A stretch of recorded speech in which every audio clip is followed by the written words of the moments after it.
Então, vamos lá, gente, boa noite, muito bem-vindos ao nosso Chá com a Rainha.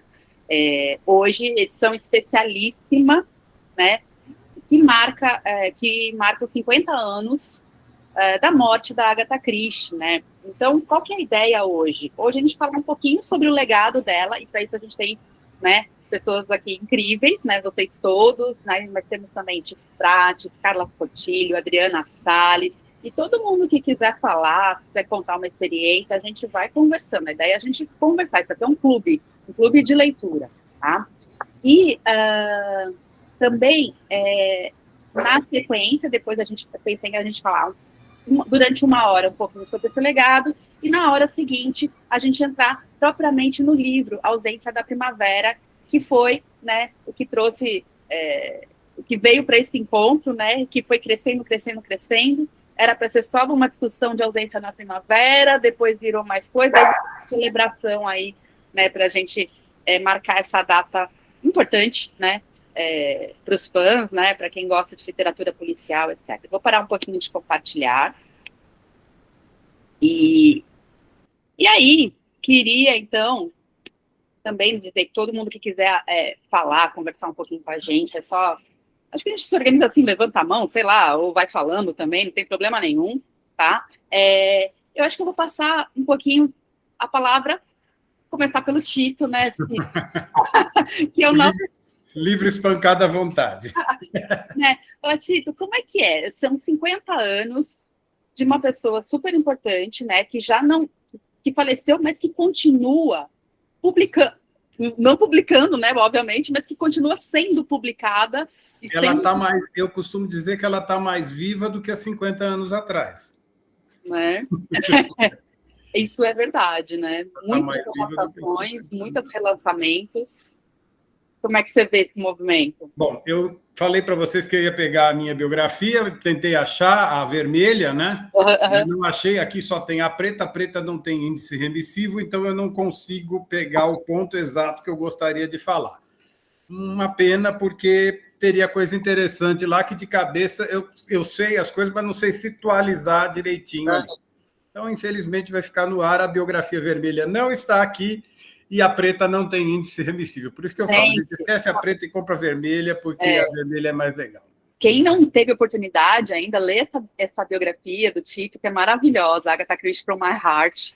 Não é mais From My Heart, é só uma biografia de verdades. A primeira ficou From My Heart, que é a preta. Tá? Eu não sabia disso. A nova que saiu pela VEC, que é muito mais bem trabalhada, com foto, com documento, com tudo. Nova, então. Essa daí tem índice remissivo, você vai lá atrás, você olha, você pumba, ausência da primavera, você vai em cima. Então eu também tenho que fazer minha lição de casa aqui, sabe? Ler a nova... A vermelha. Tá. Na verdade, é uma atualização da preta, mas ela é muito mais completa, ela é muito mais didática, tá? É muito mais fácil de você entender. Então, vamos lá, gente. Tem um trecho da biografia que, para fazer a publicação dela em português, eu tive que fazer uma única versão em inglês, que nunca foi publicada, nem será, para mandar para o The Christie Archive Trust para eles lerem e ver se concordavam com o meu texto. Tá? E o link da biografia vermelha na Amazon. Pois é, Leane, você pode pegar a vermelha na Amazon, você pode pegar na loja da AVEC, que talvez seja um pouco mais em conta, e até a meia-noite ela está na minha campanha da revista Mistério Retrô. Vamos lá, o que acontece? É um trecho que, inclusive, quem leu a biografia falou, quando você falou que algumas pessoas se emocionaram, eu achei que era exagero. Mas eu tenho que dizer que escorreu uma lágrima do meu olho quando eu li esse trecho, né? Que é assim, eu começo o trecho do dia da morte da Agatha, né? Eu começo bem lentamente, vou dizendo a situação que ela estava, que ela ficava parada na mesa, empurrando a comida de um lado para o outro, meio que desligada do mundo, né?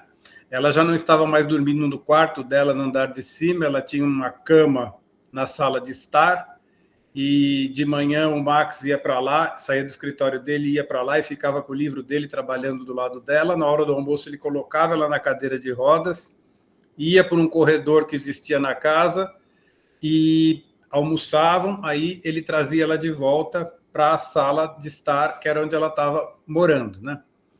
E no meio desse caminho, ela para, né? Ela faz algum movimento, ela olha para o Max para, olha para ela, ela fala: eu estou me juntando ao meu criador.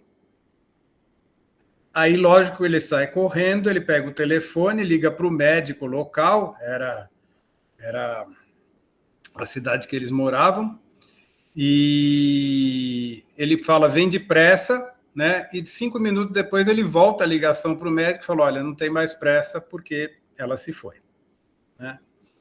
E foi assim um declínio melancólico, porque até tipo um ano e meio antes, em final de 74, ela já estava debilitada, mas ela ainda teve força para ir no lançamento do Assassinato no Expresso do Oriente. Ela foi ao cinema em novembro de 74, né? E em janeiro de 76 ela morre. Em agosto de 75, ela dá uma boa melhorada, tanto é que ela vai pela última vez para Greenway, tá? E ela toma umas providências. Ela era patrona de uma escola de gramática, aquelas grammar schools que eles têm. Ela era patrona, que é o nosso primeiro pré-primário, primeiro ano ali. Ela era patrona dessa escola e ela passa o cargo para a filha. Tipo, ela já estava sabendo que ela não ia muito longe, né? E aí ela tem esse final melancólico. Dali para frente ela começa a não mais dar autógrafos. A gente sabe que os autógrafos dali para frente são feitos por uma secretária. E ela vai se desligando de pouquinho até que em 12 de... O Natal foi estranho, né? A secretária do Max, que depois foi a segunda, Mrs. Mallowan, né? Ficou lá tomando conta dela, como sempre cuidou dos dois a vida inteira. Ele casou praticamente com uma enfermeira para cuidar dele mesmo, né? E aí o que acontece? Ela passou com eles, aí ela foi embora no dia 26, chegou a Rosalind para passar o ano novo com o marido, e aí eles foram embora depois do ano novo. Ela estava mais ou menos, mas ninguém esperava que ela fosse assim tão rápido, né? E é essa história do final da Agatha. Foi bem melancólico, ela e o Max e agora fugiu o nome dela. Você viu como é importante ter o livro por perto? Fugiu o nome da governanta dela, que cuidou dela até o fim da vida e era pessoa de confiança. Daphne, agora esqueci o segundo nome, mas veio Daphne na cabeça, né? E é isso, e ela foi enterrada lá mesmo, ela tinha sido escolhida. Na verdade, a cidade, Wallingford, não tem cemitério. O cemitério fica na cidade vizinha, que é Chosen. Ela está enterrada lá, né? Eu já tive umas 4, 5 vezes nessa sepultura. Ela é bem diferente, porque ela tem uma lápide grande, né? E depois de 1 ano e meio só, o Max foi enterrado no mesmo lugar que ela. Tá? O Max, cheio de saúde, muito bem, obrigado, de repente foi. 15 anos mais jovem, não é isso? Pois é, 14 anos mais novo do que ela. Ele estava pior de saúde do que ela quando ela ficou ruim, tá? E aí ela ficou ruim mais rápido do que ele e foi embora primeiro, né? E ele ficou assim meio que naquela fase de eu vou arranjar outra mulher, saiu com a vizinha, levou uma aluna para passar o final de semana em casa e todo mundo olhando assim. No final, gente, isso eu até falo na biografia, é uma coisa recorrente desses viúvos que tiveram um casamento muito longo e muito feliz. Eles vão casar com alguém de perto que sabe a história do passado deles, achando que vai ser a mesma história. E quem era que acompanhou eles desde 1948, 49 até 76? A secretária. Aí o pessoal já fala, não tinha alguma coisa? Não tinha, gente. Não tinha absolutamente nada. Tem caso na minha família que casou com a empregada doméstica e nunca teve nada com a empregada, né? Casou com a empregada doméstica. Uma tia minha, o primo ficou viúvo e veio pedir para casar com ela. Ela não quer casar com você? Não tem nada a ver. Aí ele arranjou a primeira que passou e casou, né? E foi mais ou menos o que o Max... E uma curiosidade, essa história se repete na própria família da Agatha, tá? De alguém que perdeu assim o rumo e a primeira pessoa que apareceu casou. Eita, gente, que coisa, que era ensinado isso, né? Os valores. E aí, Carla, como é que é?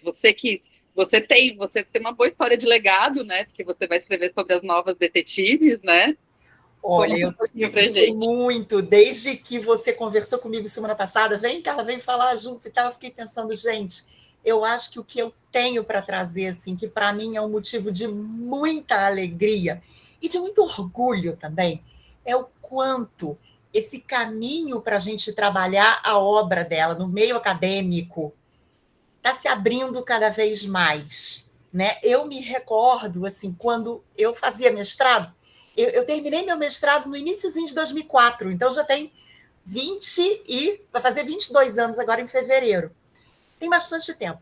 E naquela época, quando eu comecei a trabalhar assim com romance policial, como uma contraescritura de certas obras anglo-saxônicas e tudo, os professores da minha banca de qualificação ainda perguntavam: mas isso tem valor literário? Que é uma coisa que hoje em dia chega a me dar calafrios, né? Imagina, ninguém vai perguntar isso desse jeito.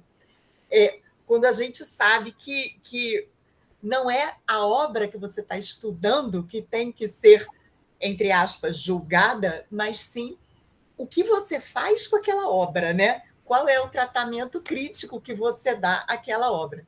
Então, eu fiquei pensando o quanto, para mim, é importante pensar que não apenas eu tive oportunidade, para mim, uma alegria pessoal, de ter estudado um pouco da Miss Marple como precursora das detetives que eu estudei no meu doutorado, que trabalhavam muito com essa questão da investigação na rotina, no dia a dia, naquela coisa do mexerico, da fofoca, do bate-papo com as amigas, o chazinho, e toda aquela referência que é pura Miss Marple, né? Tanto que eu dei o título do meu livro de As Herdeiras de Miss Marple, embora Miss Marple não tenha sido uma personagem que eu estudei a fundo, todas as herdeiras acabavam se remetendo a ela. E depois, como orientadora de pós-graduação, eu tive a oportunidade de orientar a dissertação da Isabela Lopes, Isabela que participou de um chá também, né? Eu não me lembro agora. Eu acho que foi Não Sobrou Nenhum, né? Que ela fez 2. Não Sobrou Nenhum e o Assassinato no Expresso do Oriente Online. Exatamente. Que Isabela estudou o Poirot mais a fundo, comparando o Poirot da Agatha Christie com o Poirot da Sophie Hannah, que escreveu as continuation novels e tal. Sophie Hannah, aliás, deu uma entrevista para a Isabela por causa desse estudo dela, então eu fiquei assim, orgulhosíssima da gente estar fazendo essa ponte, né? Muito interessante também. E eu estou muito feliz, assim, muito honrada. E eu te contei isso outro dia também, Micheli, porque eu fui convidada agora para fazer parte de uma banca de qualificação de mestrado de uma mestranda lá da Federal do Pará, a Emily Cardoso, que está fazendo uma pesquisa inteira sobre Ariadne Oliver. Então, o foco da dissertação dela vai ser justamente uma personagem que a gente sempre lê um bocado como um alter ego da Agatha Christie, né? Então, eu estou assim, felicíssima, estou relendo Cartas na Mesa agora, já tenho que reler mais 2, com todo o prazer do mundo, para participar disso. E isso, para mim, é o que fica mais marcado. Pelo amor de Deus, não assista aquele Noite das Bruxas novo que acabaram com a Ariadne Oliver. Não, eu já vi e não consigo desver, como a gente diz, né, na mídia social. Eu consigo desver, Eu consegui desver. Você consegue fazer milagre. Não mencionaremos o filme daquele ator. Vamos falar da filmografia dele, não desses filmes dele. Não disso. Exatamente. Não, porque esse título eu concordo. Aquilo foi um trauma para mim. Eu vi, não consigo desver. E foi péssimo. Aquilo é horrível, horrível. Não, aquilo foi horrível. Aquilo foi porque uma realmente eles acabaram com a personagem, né? Foi assim, uma violência. Zero sensibilidade ali. Exatamente. Mas eu estou assim, muito animada com isso e animadíssima para os chás que a gente vai ter esse ano, né? Eu acho que vai ser assim muito incrível, realmente, muito incrível. Bom, obrigada. Eu vou aproveitar só contar para vocês uma coisa rapidinho. Como eu pensei em vocês, Micheli e o pessoal todo do chá durante as minhas férias. Eu pensei tanto Porque eu fui a Istambul, eu fui lá no hotel. Eu quero falar. O Pera Palace, né? Eu fui lá, porque ela escreveu o Expresso do Oriente lá. E eu cheguei, gente, eu gastei tanta saliva tentando convencer a recepcionista do hotel que eu tinha que visitar o quarto. E a moça assim, mas me perdoe que o quarto está ocupado. E para ela assim, mas vocês não podiam alugar esse quarto como um quarto normal. Vocês tinham que fazer o quarto preservado, que cobrasse ingresso para as pessoas visitarem. Inclusive, nós do chá amamos sermos marcados em todas as fotos. Mas lógico que eu marcaria vocês. Quase chorando, a gente estava quase muitas mandando fotos no lobby, porque ali eu pude visitar. E Não, a imaginação incrível. ia só correndo solta, né? Assim, meu Deus, ela passou por aqui. Incrível.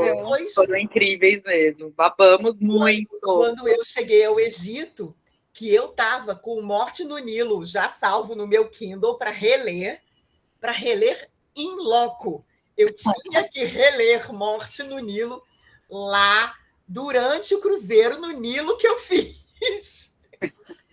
Porque a gente deixa a pesquisadora um pouquinho de lado e vira fã, né? Tem horas que a gente faz umas patetices de fã. Isso não é de pesquisadora. Sei lá, ela tá virando fanática, hein? A gente começou o chá, eu não lembro dela assim, não, hein? Mas, olha, quando esse bicho morde a gente, ele morde para valer. Viu? Ai, a gente é uma vai delícia, fazer tudo não é? igualzinho. É fato. Mas eu acho que Leane me viu em algum dia muito quietinha, eu devia estar muito ocupada, e aí não consegui participar bem. Porque, assim, desde o início eu sou meio assim. Ela é entregue, ela é super entregue, assim. Eu sou. Mas então, gente, em parte é muito isso. Eu fico muito satisfeita de ver que a gente está conseguindo realmente trabalhar com uma autora que é maravilhosa, super prolífica, que agora eu conheci um outro lado, lendo Ausência na Primavera, e que eu estou absolutamente fascinada. Assim, o dia que eu voltar para a sala de aula na graduação, acho que eu vou colocar meus alunos para ler e fazer mesmo um contraponto com as grandes escritoras feministas inglesas lá do início do século, né, da primeira metade do século XX, porque eu estou assim, realmente muito encantada. Então, mais ou menos é isso. Posso citar uma frase da Ágata, de 72, sobre feminismo? Uhum. Eu detesto isso, era muito melhor na época vitoriana, que a gente ficava no divã e traziam tudo na nossa mão, a gente não precisava trabalhar. Ela respondeu isso para uma revista. Mas tinha que ter dinheiro, tinha que ter dinheiro. Não bastava ser vitoriana, não. Né? Feminismo com dinheiro é um, feminismo sem dinheiro é outro. E você? A Adriana é uma convidada muito especial e muito querida, né? Ela tem um trabalho que eu admiro muito com a Jane Austen, né? Ela tem a Sociedade Brasileira da Jane Austen, ela também é praticamente o que o Tito Prates é para a Agatha, ela é para a Jane Austen, né? Mas a Adriana também tem dado, né, uns pulinhos no mundo da Agatha Christie, no nosso Agatha Verso aqui, né? E aí eu queria que você contasse para a gente como é que é essa inserção, como é que é trabalhar, olhar para outros escritores como a Agatha, né? Enfim, bem-vinda. Obrigada, gente. Boa noite a todos que estão aqui. Tito, Lehane, Bruna, Elaine, muito obrigada, Michele. É Michele ou Micheli? Como você preferir. Michele, pelo convite, Carla, né, também estendendo assim, porque eu conheci vocês duas ano passado, né, e Carla que me apresentou no evento de Jane Austen na UF, então eu estou me sentindo bastante em casa. Bom, a gente se conheceu por causa da Agatha Christie, né, Michele? Uhum. A minha irmã, ela ganhou uma coleção completa da Altair, e aí ela tinha prateleira lá, mas ficou parada, e mais de um ano eu falei, olha, é melhor você doar e tudo, aí eu decidi doar para o Cefet, que é onde eu trabalho, né, o Centro Federal de Educação Tecnológica, que, se Deus quiser, né, e o Congresso também permitir, a gente vai virar a Universidade Federal Tecnológica no meio do ano. Então, nós estamos pleiteando isso já tem bastante tempo, né, desde a Dilma. Mas as minhas pesquisas entrando neste campo, elas se concentraram principalmente na questão de edição, de editoração, porque o curso de letras do Cefet, ele não é licenciatura, ele é bacharelado em tecnologias da edição. Então, eu analisei até recentemente na UENG, né, num congresso que nós participamos, né, Michele, a Universidade Estadual aqui de Minas, sobre a questão das capas, na diferenciação, nós analisamos 2 capas, eu e a Lília dos Anjos da UFPB, né, formada, a alma mater da Lília é o UFPB, mas também tem um gancho com a Jane Austen, curiosamente, porque não dá para dissociar a minha pesquisa. Então, eu queria falar um pouco sobre o legado, Michele, porque não é uma questão só de permanência, é também uma questão de reinterpretação. Algumas são difíceis, né, de engolir, algumas adaptações ali que a gente vê para o cinema também, mas a Agatha Christie, ela atravessa essa fronteira do tempo, né, e ela consegue captar leitores de várias gerações, como a gente consegue imaginar, mas eu tenho certeza disso. Bom, essas leituras são contínuas, haja visto essa aglomeração de pessoas aqui online, né, é muita gente participando online, e esse clube, né, de leitura, o chá com a Agatha Christie, com a Rainha do Crime, só justifica essa permanência dela. E nesse sentido, eu acredito que a permanência dela está também como um fenômeno literário, mas também um fenômeno cultural, porque ela é uma das autoras, né, em relação às mulheres mais publicadas da história da literatura. Aí eu tinha lido um texto que tem mais de 100 idiomas, que ela foi traduzida para mais de 100 idiomas, então isso também favorece os novos leitores, né, os leitores mais atuais. E nesse sentido, eu acredito que levar o nome de Rainha do Crime é muito importante, porque, primeiro, aí a gente tem que voltar lá no movimento feminista do início do século XX, que traz essa consolidação do romance policial clássico, mas sob as mãos, né, sobre a imaginação de uma mulher. E aí existem, né, as criações dos personagens icônicos, e eu acho que essa contribuição da Agatha Christie, ela vai muito além do romance para entretenimento, que eu acho que foi a Carla que falou, né, no seu mestrado, que as pessoas falam assim, mas isso é quase acadêmico, né? E aí é o que eu fico mais ou menos pulando entre, né? Estou bem transitando entre as duas linhas, que é acadêmico, o que a gente chama de canon e fandom, porque não dá para dissociar essa questão da movimentação dos fãs. Então, a minha pesquisa, ela estava bem inicial naquele momento ali que eu apresentei na UENG, foi analisar essa questão das editoras. As editoras hoje elas brigam por um mercado, né, uma fatia muito grande, que é a literatura inglesa, e principalmente a Agatha Christie, porque eles são muitos livros, então eles querem vender aquela coleção que a gente até comentou, né? A HarperCollins tem um arco-íris, então tem a questão estética desses livros ficarem na sua prateleira, em comparação com os livros que eu doei da Altair, né? Que é uma coleção que vende, acho que até em banca. Todas de lombada preta. Então, aí tem todo um controle assim, uma ideia voltada para o público leitor dos anos 90 versus esse público leitor do século XXI, e principalmente, o que eu fico pensando da HarperCollins é essa tendência de trazer essas cores das capas mais, não estou falando nem romântica, mas com cores mais suaves, já que está falando de crime, né? As capas, quando os meus alunos fizeram reinterpretação, não foi, Michele, das capas antigas, e a HarperCollins, ela ofereceu, né, um PDF junto com várias capas, e os meus alunos fizeram releituras colorindo. Eu peguei os alunos do ensino médio do Cefet, na verdade, para poder fazer essa releitura. E a gente teve, né, um público muito interessante, que foi da escola em frente ao Cefet, uma escola estadual de ensino médio, eles foram participar. Então, o que eu acredito que esse fenômeno dessa permanência, que eu acho que é uma permanência mesmo ao longo do tempo, é porque ela dialoga com o interesse de várias pessoas, um pouco diferente, aliás, um tanto diferente da Jane Austen, que as pessoas não é todo mundo que já ouviu falar em Jane Austen, mas desde as pessoas que doaram os livros para minha irmã, até minha irmã, meus irmãos, todos eles sabem quem é a Agatha Christie, então possivelmente ali entre as décadas de 70 e 80, que foi a época da adolescência dos meus irmãos, eles foram influenciados por essa literatura policial. E é também mais palatável para o público brasileiro o romance policial, e não o romance tido como romance romântico, né?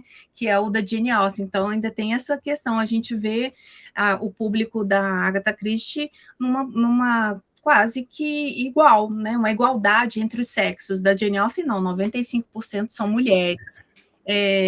Que ousam, né? Os 5% de homens que ousam dizer que leem romances da Jane Austen, eles são os heróis do momento.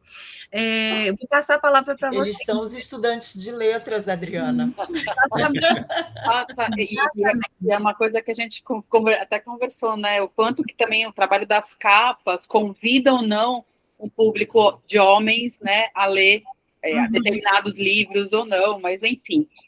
Mas vou falar um pouquinho do legado para mim também, né? Só falar uma coisinha que eu acho que é oportuno para quem quiser ver todas as capas de todas as edições brasileiras de Agatha Christie desde 1930, elas vão estar na primeira mostra do Memorial Agatha Christie Brasil, a partir de 28 de fevereiro a final de março, na nova livraria Foote Noir, que vai inaugurar aqui em São Paulo, em Pinheiros, e eles me convidaram para fazer essa mostra lá, tá? Então vai estar bem essas propostas do chá para São Paulo. O Marcelo está aí, ó. Eu sou responsável por esse convite. Do chá para São Paulo, hein, Tito? O Marcelo Unti, que está falando aí, é o responsável por isso, tá? Ele é o dono da Foote Noir. Eu só não abro a câmera porque São Paulo está um calor insuportável. Acabei de chegar da rua, então peço desculpas, mas é um prazer estar aqui. Vou rapidinho, estou montando a livraria Foote Noir.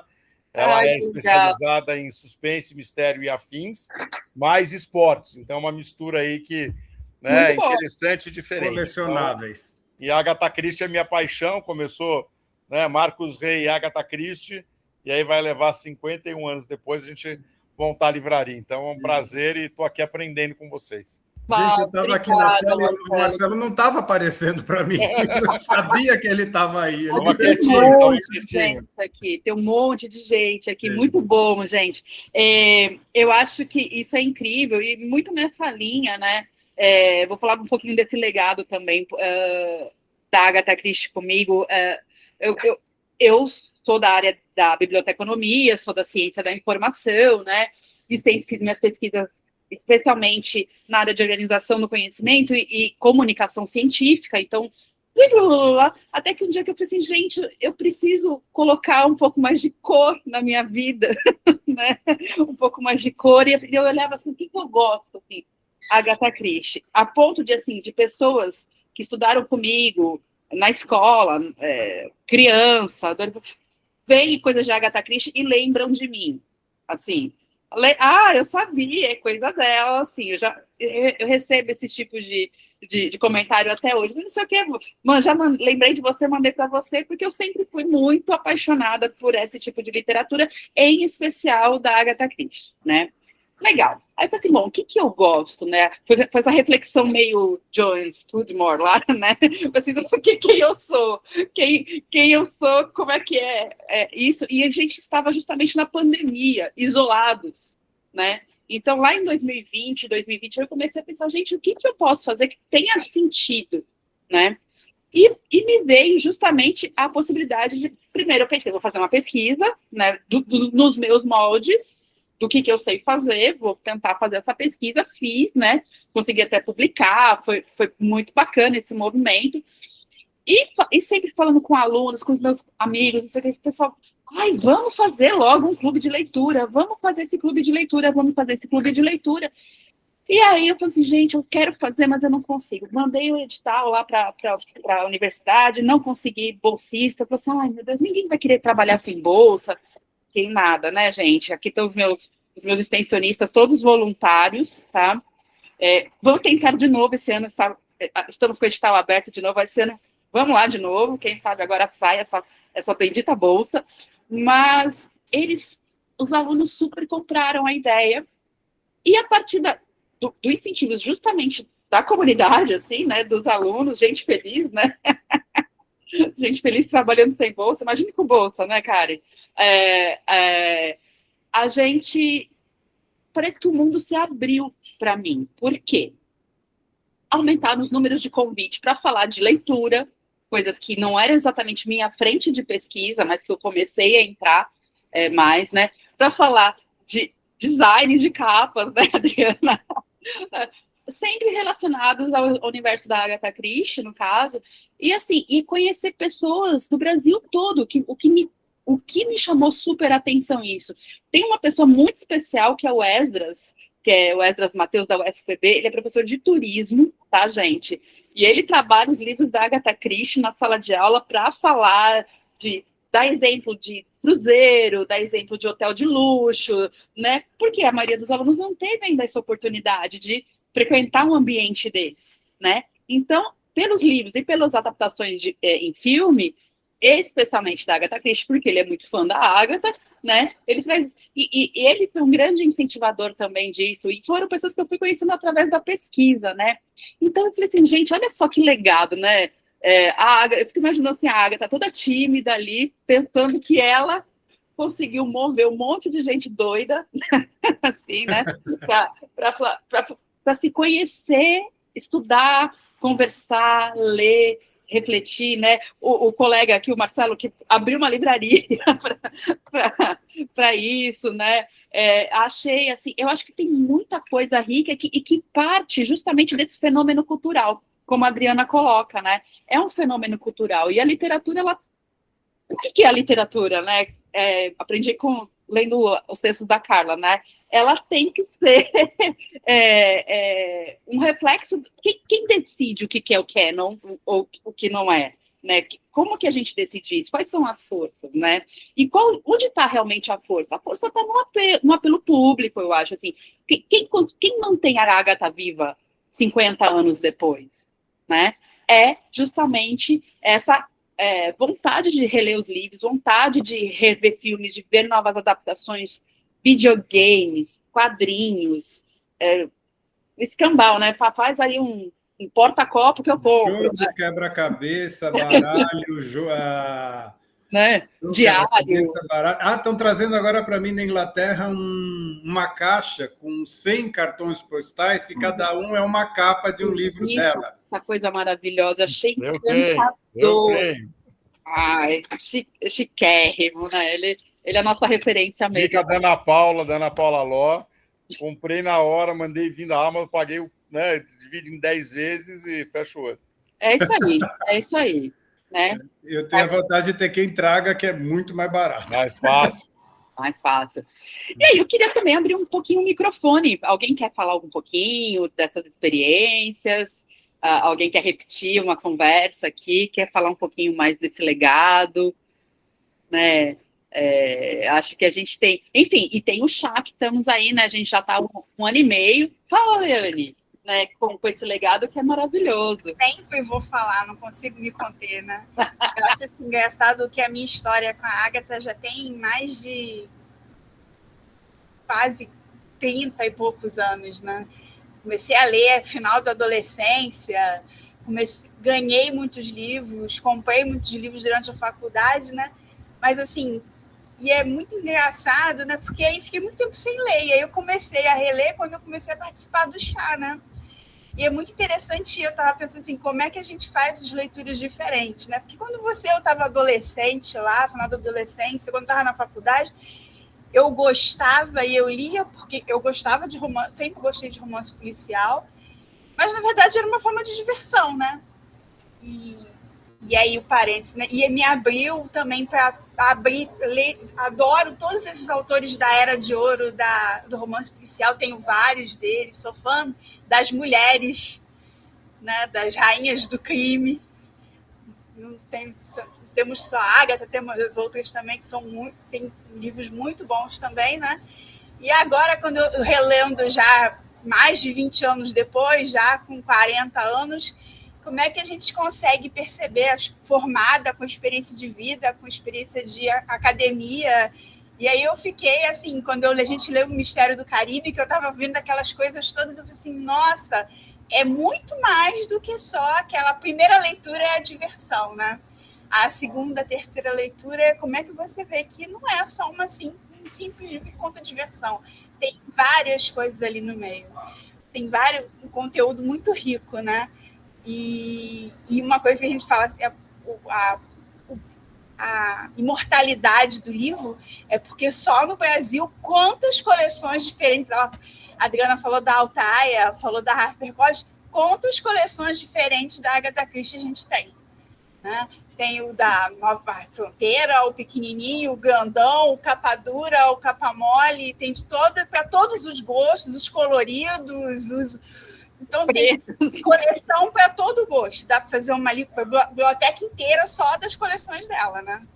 Sim, com certeza. Fala, Carla.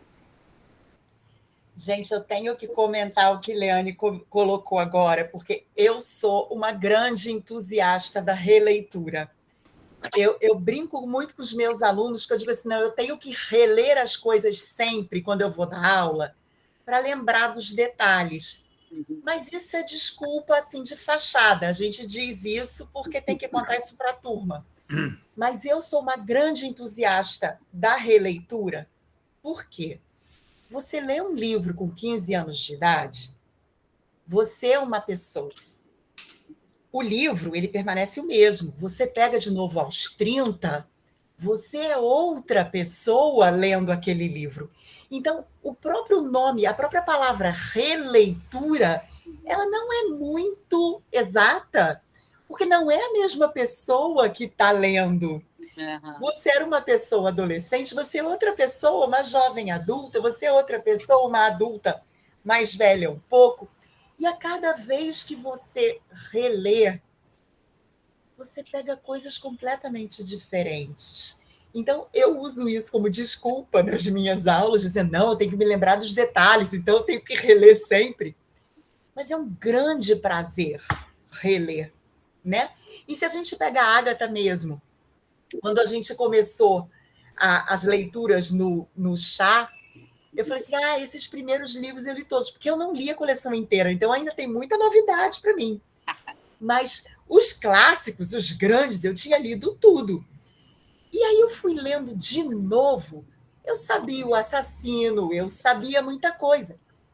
Mas o prazer não se perde, gente, porque aí você começa a observar toda aquela arte daquela enganada no leitor, de colocar uma pista falsa aqui, de usar os pobres lá dos sidekicks do Poirot, né? O pobre do Hastings, que é sempre aquele coitado que é usado para dar pista falsa. Gente, coitado.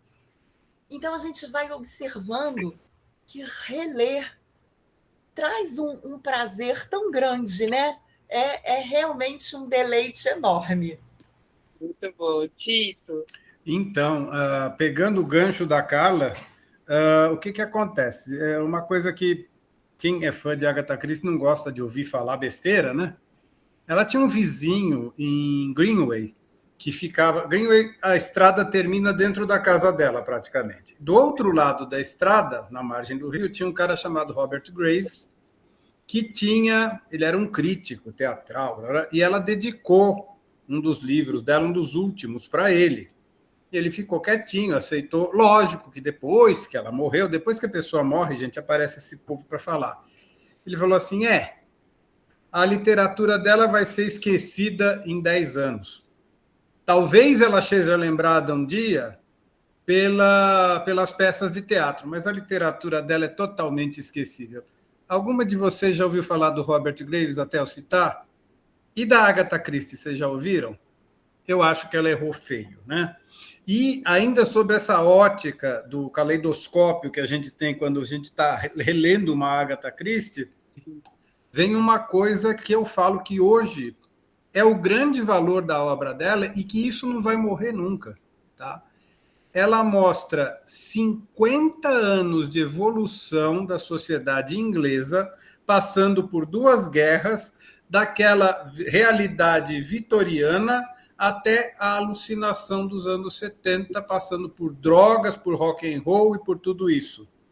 Nenhum outro autor escreveu durante 50 anos e a sua obra foi sendo evoluída e mostrando essa evolução da sociedade. Então, além da trama policial, gente, tem isso. Naquele primeiro livro em que a menina sentava na cadeira e vinha uma dama de companhia pentear o cabelo dela, outra pegar a roupa, outra pregar o botão e aquele monte de empregado, até a moça, do Terceira Moça, que divide o quarto com mais 2 amigas em Londres. Tá? Então, isso só a obra da Agatha vai mostrar. Tá? E é fantástico, né? Eu adoro isso. Eu vejo muito valor nisso. Eu acho que isso também... E, ao mesmo tempo, como ela fala de pessoas e ela aprofunda no que é a pessoa, tanto faz ela falar dessa pessoa ali, é a mesma pessoa que a gente vê agora, com o celular, internet, papapá, mas os conflitos são os mesmos. Se a gente pega aquele livro e no final a morte... Agora eu vou ter que citar a Miss Marple, porque a natureza humana é a mesma em todo lugar. Em todo lugar. Em todo lugar. Você pega, ela bota uma cena que pode ser de agora, ela lá no Egito Antigo, no meio dos deuses, do faraó, do não sei o quê, e rola a mesma intriga. Eu sei que eu estou fazendo um curso sobre Ágata e o Egito com o Vitor Menezes, está muito legal. Né? Então, que é isso, fã vai atrás dessas coisas, tem curso, não sei o que, eu vou lá e faço, né? Vou aprendendo algumas coisas, né? Bem bacana. E então você fica assim, gente, como é que pode, né? Porque é isso, as pessoas são as mesmas, a natureza humana não mudou, né? E saber perceber isso e, ao mesmo tempo, adaptar esses personagens, né? A esses trejeitos de uma era, de outra, né? O pessoal do Cavalo Amarelo, todo mundo louquinho ali, né? As meninas brigando na rua, né? Enfim, esse ano a gente vai ler Cavalo Amarelo, tá, gente? Então, preparem-se. Mas fala, Tito. Então, gente, já que você falou dessa história de livro de viagem e tal, tem um chamado 1150 from Paddington, que é parecido com o título, que foi um fã que se vestiu de Poirot, com as malas da época, e fez as viagens da Agatha Christie pelo Oriente. Isso daí, eu acho que foi final de anos 90, por aí. Agora, pasme, esse ano, quem lançou esse livro e fez a mesma coisa? Meu amigo David Suchet. Acabou de sair lá na Inglaterra, ele faz as viagens da Agatha Christie, tomando trem e tudo. Então, vai dar uma de Marcelo, vai lá clicar na Amazon, gastar uma fortuna para trazer o livro. Eu ainda não tenho, é pesado, não vai dar para trazer agora. Mas está lá o David Suchet fazendo a mesma história. Na bibliografia da minha biografia tem o nome certinho, é 1150 from Paddington, e a história do cara, porque quando eu escrevi a biografia eu li tudo que existia na época sobre Agatha, né? E é isso aí. O Marcelo já está lá na Amazon, né, Eliane, procurando essas fontes, né? Tem até um que vai lançar, está na minha lista de desejos. Depois eu vou pegar aqui da Amazon, que são os lugares de Londres em que ela situa, então já... Esse é antigo, é da Tina Horton, minha amiga também. Então, eu tenho esse livro. Parece que estão relançando. Lançou uma versão nova, tinha o antigo, eu tenho o antigo. Lançar. Acho que foi a Ana Paula Ló também que colocou, e foi a newsletter deles, e já está na lista aqui. A Tina Horton, ela não era, agora ela é deficiente física, mas ela conseguiu refazer uma parte do caminho, mesmo com o problema todo. Ela é bem legal. Que joia, gente. Que coisa incrível. Eu não lembrava disso, não. Essa história, não. E achei uma... E agora, gente, com o David Suchet... Caraca, né, gente? Que é o nosso Poirot, né? Ele é o Poirot. Ele conseguiu... Por excelência, né? Fazer uma imagem que todo mundo que brinca de Poirot só vê o David Suchet na frente, né? Muito embora algumas pessoas prefiram outros, né? Esse meu amigo mesmo, Ezra, prefere o Peter Ustinov, acha mais bacana, tal, né? Enfim, tem isso. E como é que vocês veem essas adaptações? A gente acabou de falar do assassinato da Ariadne Oliver, né? Mas, assim, por outro lado, eu não acho que tem que chegar nesse extremo, né, de desvirtuar os personagens, não é? Mas eu gosto muito dessa coisa das adaptações, dos formatos para filme, para livro. Assim, eu sou muito fiel ao livro, eu sou leitora, né? Então, às vezes, assim, eu demoro até para ver um filme ou outra coisa, uma série, mas eu acabo vendo, eu sou leitora. Mas, por outro lado, o HQ, o jogo, o filme, ele traz um frescor e traz novas audiências, né? E eu não sei como é que vocês enxergam isso. Vocês acham que isso é uma vantagem? Né? A Jane Austen tem muito isso também. Agora não é com a Jane Austen, é das Brontë lá, vai ter o Morro dos Ventos Uivantes, né? Estamos com medo, né? Não sei como é que vocês veem isso. O que vocês acham? Quem quer falar primeiro? Tá rolando uma conversa aqui, gente. Espera aí que eu não estou acompanhando. O preço do livro do Suchet. O preço do livro do Suchet, o videogame da Agatha Christie. Vou falar que eu comprei uns joguinhos, estão aqui parados já há uns meses, da Agatha Christie, porque eu não achei tão legal. Eles são, na maioria, hidden objects, aquele que você fica procurando numa cena. Bom, vamos falar de um apanhado geral das adaptações da Agatha? Bom, elas começaram, né, ao que todo mundo pode pensar que sim ou não. A primeira foi em 1928. Tá? Foi um filme inglês, The Passing Mr. Queen. E logo em seguida, em 1929, veio o filme alemão de Abenteuer, que muita gente, durante muito tempo, classificou como sendo o primeiro, até um certo pesquisador encontrar uns documentos que estavam lá meio que negligenciados e ver que os direitos autorais de Abenteuer foram pagos em dezembro de 28. Então, o filme não pode ser de 28. Como não tinha mais do filme, eles botaram 28, né? Mas, enfim, vamos lá. O que acontece? A Agatha nunca gostou muito das adaptações, e a gota d'água foi quando ela cedeu os direitos para aquela série da Miss Marple, com a Margaret Rutherford, que fizeram meio que uma palhaçada, e ela não gostou. E o último dos livros, inclusive, eles criaram uma história que nem a gente fizeram mais ou menos com Noite das Bruxas, eles inventaram uma história da cabeça deles e botaram a Miss Marple. E ela detestou. Agora, vocês não sabem o pior. Tem um quinto filme de 1966, tá? Que é Os Crimes ABC, que foi feito com um ator de comédia fazendo Poirot, e ele passava o tempo todo com um pente desse tamanho, que nem o Zé Bonitinho, penteando o bigode. Ah, meu Deus! E ele pulava, e ele dançava. E o Hastings, por sua vez, era um inspetor de polícia gordo que perseguia ele, achando que ele era os criminosos. Enfim, né? Esse filme deu prejuízo para a produtora e a produtora não pagou os direitos autorais da Agatha. A Agatha falou, olha, eu acho que eu tenho mais prazer em não receber esse dinheiro e saber que ninguém vai ver esse filme do que saber que foi para frente. Agora, mais recentemente, tem bons e tem más adaptações. Eu acho que as adaptações do Ustinov, apesar de fugirem um pouco do universo do livro, que sempre tem que fugir dramaticamente, para mim, são muito fiéis. O primeiro Assassinato no Expresso do Oriente, de 74, também acho fantástico. Tá?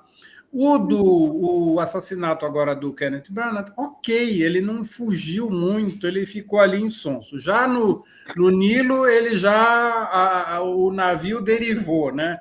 E aí, na Noite das Bruxas, baixou o santo ali. A Noite das Bruxas foi complicado. E a coisa voou na vassoura e ficou complicado. Agora, tem a Casa Torta, que foi feita também, acho que 2018, 2019, com a Glenn Close. Fantástico, absolutamente fantástico, muito bem feito. O próprio Não Sobrou Nenhum, a versão de 2015, em 3 séries da BBC, apesar de eles terem alterado algumas coisas, eu achei que ficou perfeito, eu não reclamei. Tá? O Testemunha de Acusação também da BBC, eu já comecei a sentir assim, um pouco de diferença, mas no final foi visto por uma ótica diferente, foi vista pela ótica do advogado que realmente deve ter ficado tremendamente frustrado quando descobriu que foi muito bem enganado ali, né? Mas eu acho que tem coisas válidas e coisas não tão válidas, né? Dia 15 agora estreia o Mistério dos Sete Relógios, vamos ver o que vai acontecer, né? E é isso aí. Eu acho que os derivados, que não são diretamente Agatha Christie, mas são muito inspirados, como Knives Out, aquela Glass Onion, e agora, mais recentemente, Alive or Dead, eu acho que é esse o nome em inglês, Vivo ou Morto. Eu acho que, por incrível que pareça, não são Agatha Christie, mas eu acho que funciona legal. Eu achei que o Glass Onion viajou um pouco na maionese. Já esse Vivo ou Morto está mais... Esse Morto está bem legal. Ele está cheio de homenagens, né? Ele está cheio de referências a vários, não só a Agatha Christie, né? A várias coisas, vários crimes. Aquele truque de trocar a xícara, eu saquei no ato o que tinha acontecido. Eu falei, ela trocou a xícara e ela tinha trocado a xícara. E isso a Agatha Christie fez a primeira vez lá no Café Preto, de 1930. Né? No teatro. Mas fala, Adriana, tá rolando aqui um paralelo sobre as adaptações da Jane Austen. Como é que você ver essas adaptações? Então, a Netflix, ela quer vender os filmes no streaming, então ela faz licenças poéticas, né, que a gente fala isso, mas o problema foi que Persuasão 2022, ele teve muita expectativa e depois ele vai cair no esquecimento, né, até a Leane tá... Leane, né? Eu acho que é assim que pronuncia seu nome, tá fazendo não, os fãs detestaram. Então, Orgulho e Preconceito traz um Mr. Darcy loiro, que até então ninguém tinha pensado que ele pudesse ser loiro, tendo em vista o Matthew McFadden e o Colin Firth, que são adaptações de 95 e 2005. E também trouxe aquela atriz, que eu não vou me lembrar o nome, que fez a Diana, a princesa Diana, né? E ela, assim... muito magra, ela é extremamente magra, assim, para mim, da gastura. O Amante de Lady Chatterley, ela tá numa situação assim, sei lá, parecia mais filme de Segunda Guerra Mundial do que um romance, né? Mas, enfim, eu acho que essa expectativa que tem das adaptações, ela é muito grande. E a maioria dos fãs, eles são, digamos assim, me perdoe o uso da palavra, puristas, né? A gente quer uma coisa muito semelhante, não dá para ser igual, cópia idêntica ao livro, obviamente, por inúmeras questões, né? Porque são várias pessoas fazendo essa releitura dos livros, mas acredito que as pessoas tem essa exigência em mente, né? Eu já sou um pouco mais aberta com relação a Jane Austen, porque eu acho que toda forma de adaptação vale a pena, até mesmo para a gente poder se debruçar em cima dessa adaptação de 2022. Por exemplo, eu participei de uma qualificação de mestrado, e aí as pessoas assim, mas por que você vai pesquisar isso? É justamente para pesquisar o que deu errado, que tem essa função, né, da pesquisa. Porque se fosse só para falar, tecer elogio, a gente escolheria outro filme, outra adaptação da Jane Austen. Mas aí é justamente para a gente entender. E essa questão, ela perpassa tanto Austen quanto a Agatha Christie sobre essa comunidade que a gente vive, virtual, e essa convergência, né, de mídias. Então, o livro deixa de ser só o livro de leitura, passa para ser o livro de releitura, né, de reinterpretações ao longo das nossas das leituras que a gente faz, né? E aí ele toma outros formatos, e aí, igual você disse, né, os jogos, a gente quer tudo que tenha relação com Jane Austen, ou no caso de vocês, Agatha Christie, o Tito parece que quer falar. Eu ia falar que a gente está falando das adaptações, né, gente? Até hoje, irretocável, irreparável, insuperável, a melhor das adaptações de Agatha para o cinema, sem absolutamente sombra de dúvida alguma, é Testemunha de Acusação com a Marlene Dietrich. Tá? Aquilo é irretocável. E se tornou, além de um filme de Agatha Christie, além de ser um filme da Marlene Dietrich, ele se tornou um filme cult. Tá? Então, ele alcançou sucesso em todas as áreas, e eu acho que ninguém nunca vai superar aquela adaptação absolutamente impecável da Agatha. Eu acredito que deve ter nesses canais de filme antigo, eu acho que tem até no YouTube, tá? Não sei se está legendado, se está traduzido, mas Testemunha de Acusação com a Marlene Dietrich é absolutamente fantástico, imexível, como diria o pessoal que não muito culto que passou pela presidência. Né? É isso aí, muito bom. Esse filme é muito legal mesmo, assim, eu não lembro onde que eu vi, se foi no YouTube ou se foi em algum streaming, mas eu já vi, mas enfim, acho que encontra em DVDs, em outros formatos aí. É um filme muito, ela tá ótima, ela tá assim, debochada, né? E a história é aquilo mesmo, ela tem que ser aquilo, né? Enfim, para dar a cara pro mistério.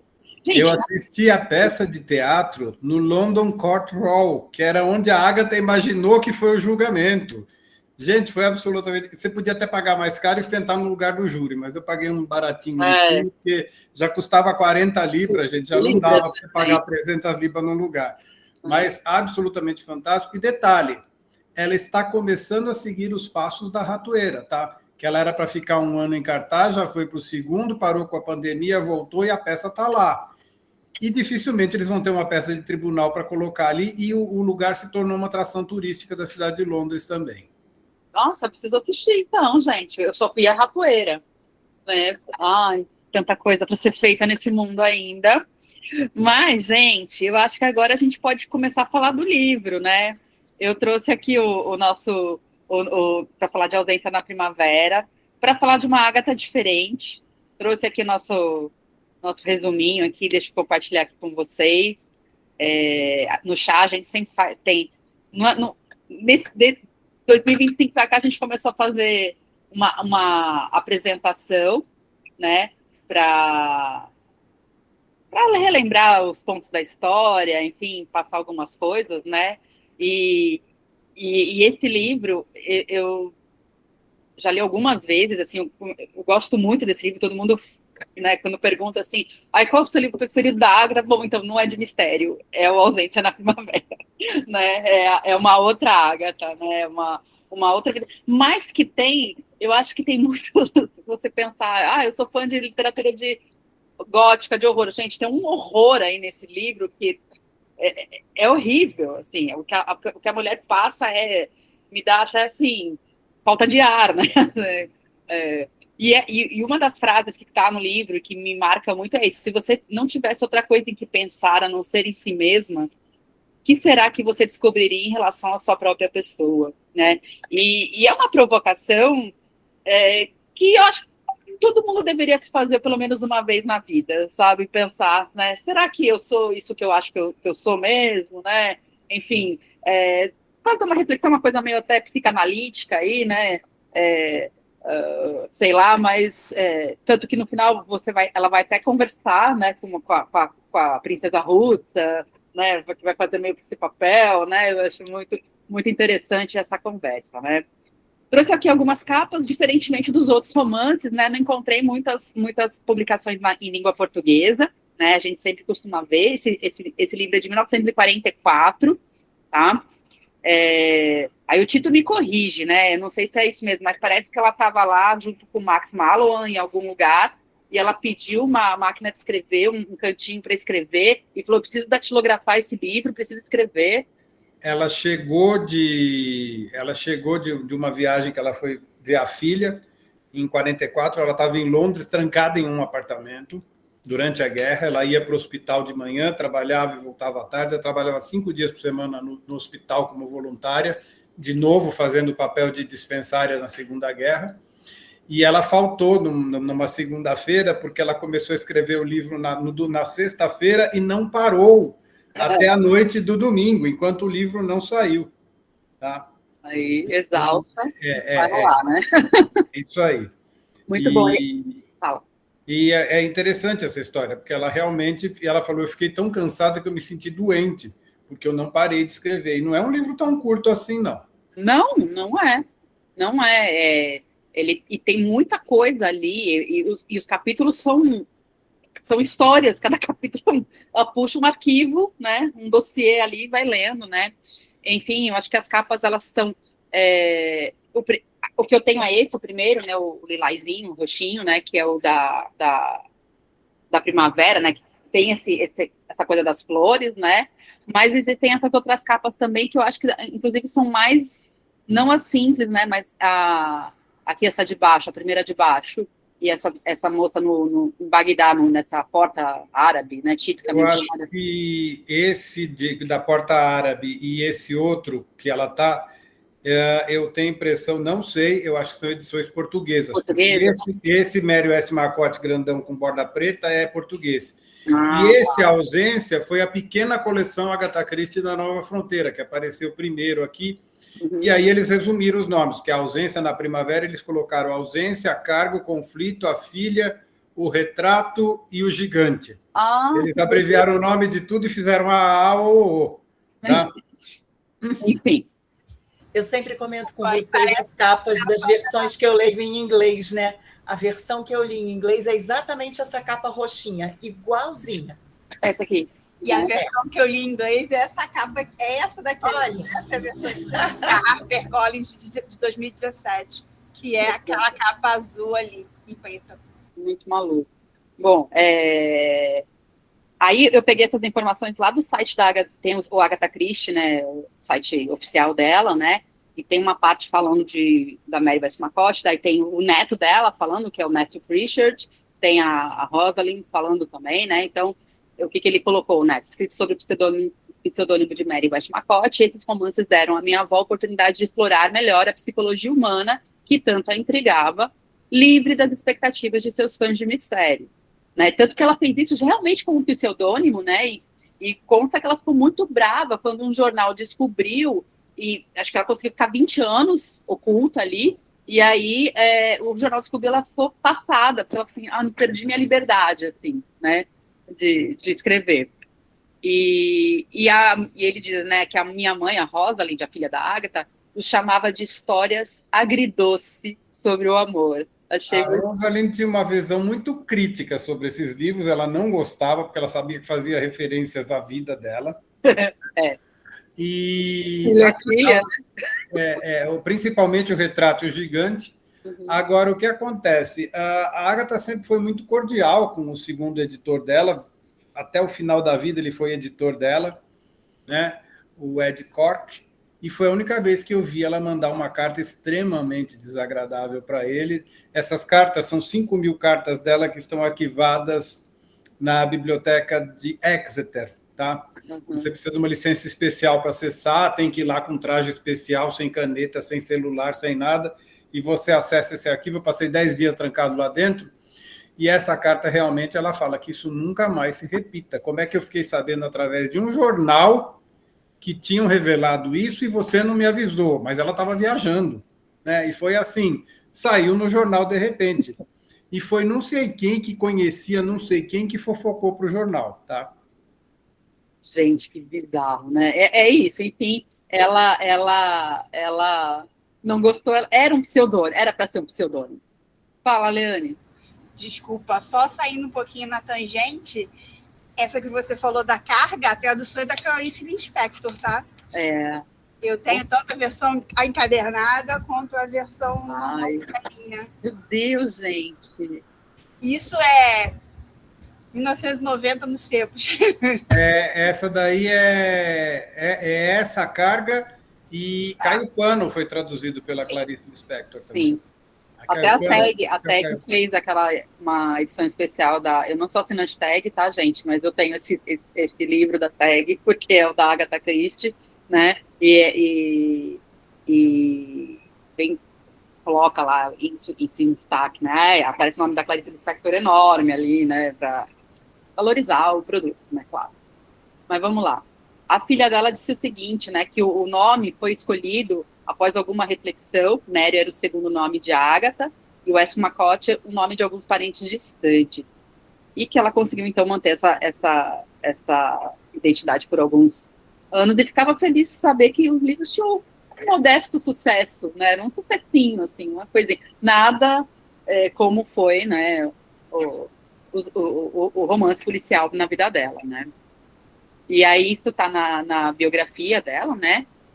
Que ela escrevi o único livro que me satisfez completamente.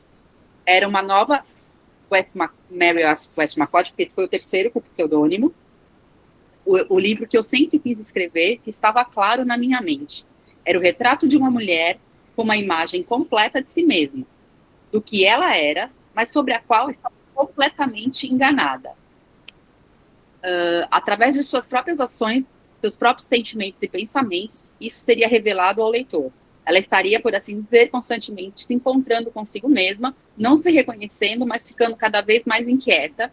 O que provocou essa revelação foi o fato de que, pela primeira vez na vida, ela estava sozinha, completamente sozinha, por 4 ou 5 dias.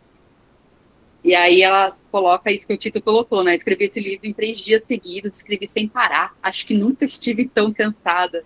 Não queria mudar uma palavra sequer, embora eu mesma não saiba como ele realmente é, foi escrito exatamente como eu pretendia, e essa é a maior alegria que um autor pode ter, né? E é muito bom ver isso. E eu acho assim, toda vez que eu vejo essa passagem da biografia dela, eu falo assim, nossa, é verdade, você conseguiu, porque nesse livro você tem uma força, né? Tem uma coisa nesse livro que é diferente dos outros Mary Westmacott, por exemplo, né? Aí o resuminho, né? A história acompanha Joan Scudamore, uma mulher jovem. Eu pus jovem há mais tempo, tá, gente? Porque não fica muito claro, eu fiquei, nossa, parece que ela tem a minha idade, assim. Eu falei, gente, meia idade não combina muito. Que se considera a personificação da eficiência, da virtude e do sucesso familiar. Uma moça do lar, né? Ao retornar de uma visita à filha em Bagdá, Joan fica retida em uma estação de repouso, isolada no deserto, em Tel Abu Zeraid, devido a uma inundação que bloqueia os trilhos do trem. Sem livros, sem a costura dela, sem distrações, sem companhia, Joan é forçada a enfrentar o que evitou a vida toda, os seus próprios pensamentos. No silêncio do deserto, a imagem que ela construiu de sua família perfeita começa a rachar. Ela percebe que sua bondade era, na verdade, controle, que seu marido, Rodney, era ao invés de amá-la, e que seus filhos se afastaram para sobreviver à sua sufocante retidão, né? E aí eu vi algumas imagens, assim, né? E aí, claro, quero ouvir vocês sobre o livro, né? Então eu trago aqui o deserto como um espelho, né? Porque ela estava isolada geograficamente, né? Estava ali, ela saía para caminhar na casa, só tinha o árabe e o hindu que não falavam direito o inglês, né? E ela estava num isolamento emocional também, não era só um isolamento físico, né? Então não é um lugar vazio, mas um lugar como um lugar onde a verdade não tem onde se esconder.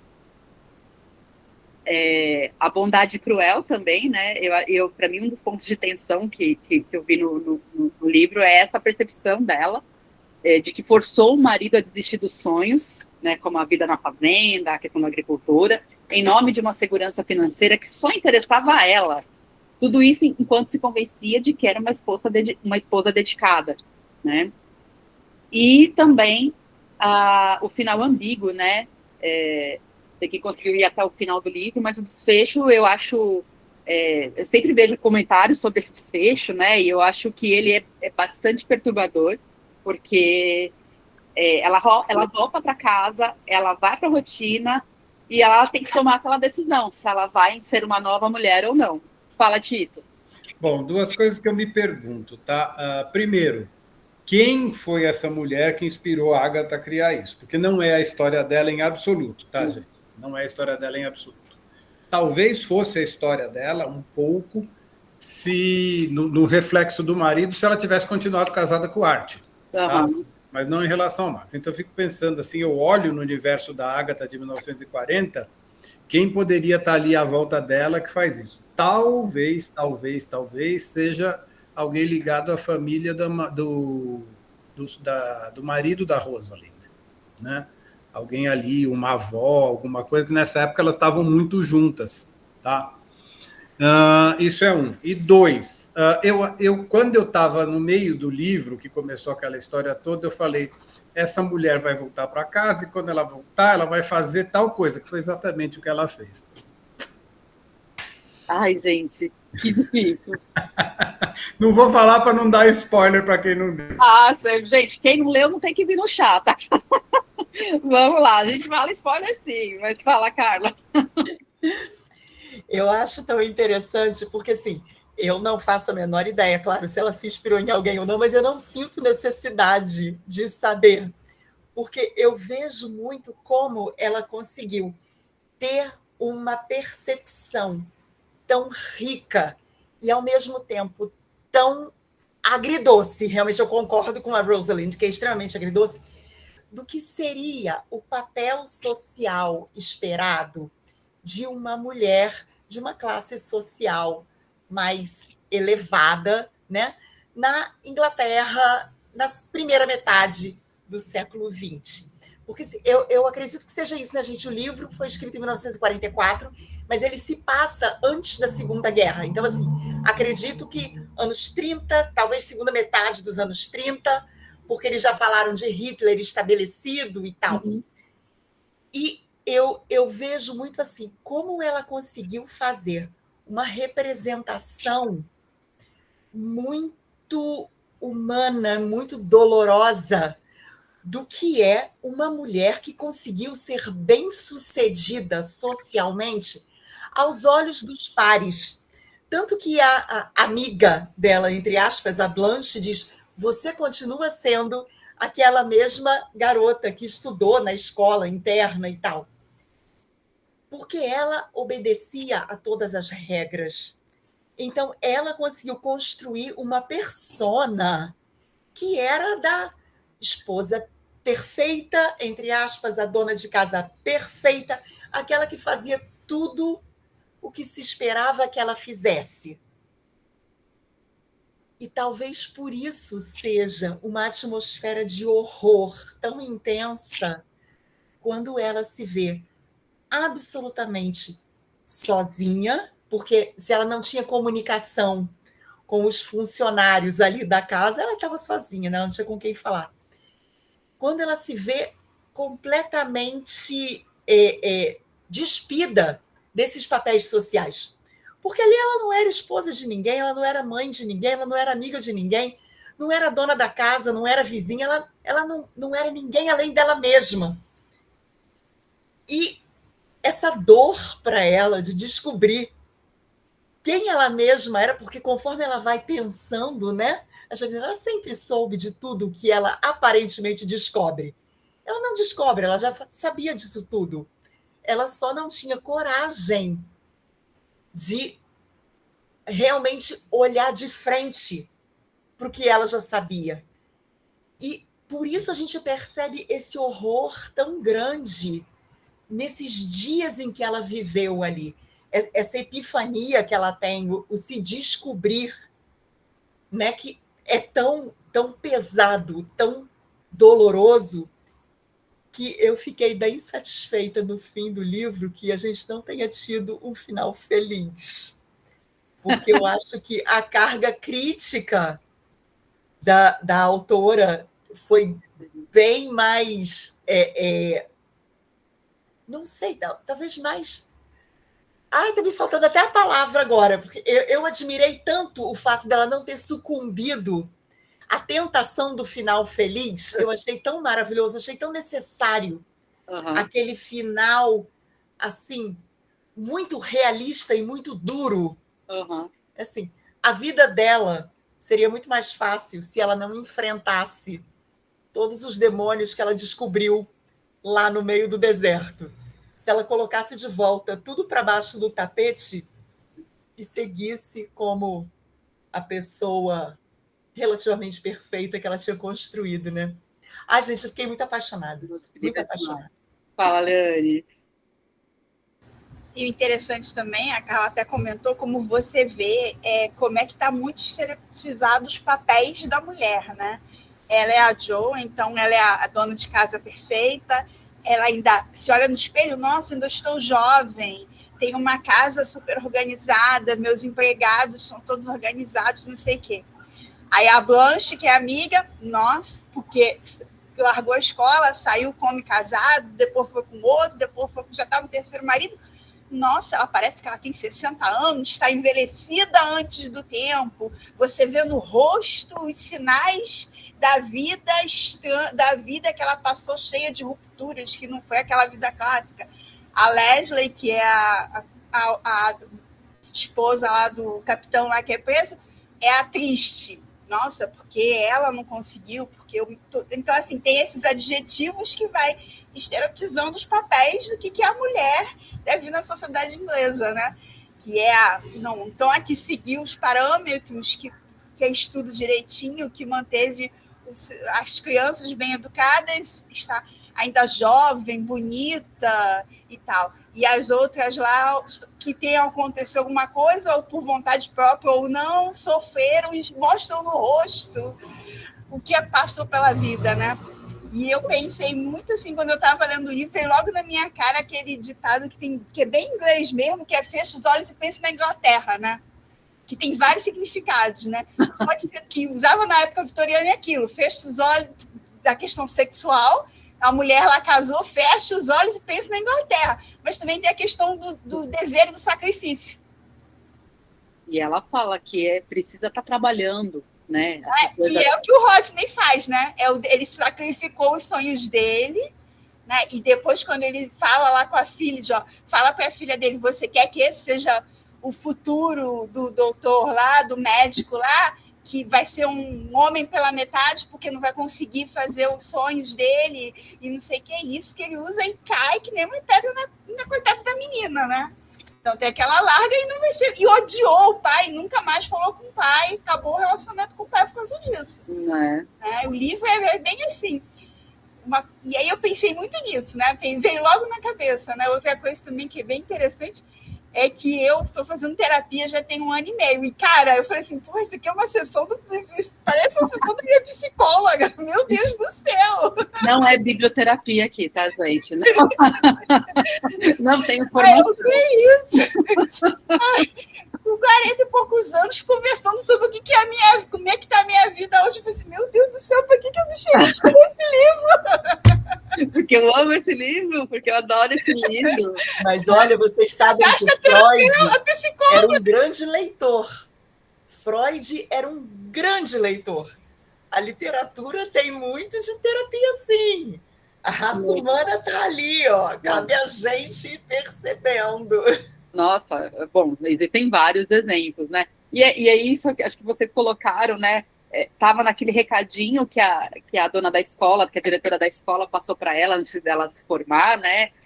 Nunca seja preguiçosa para pensar e para refletir, Jo, minha cara menina.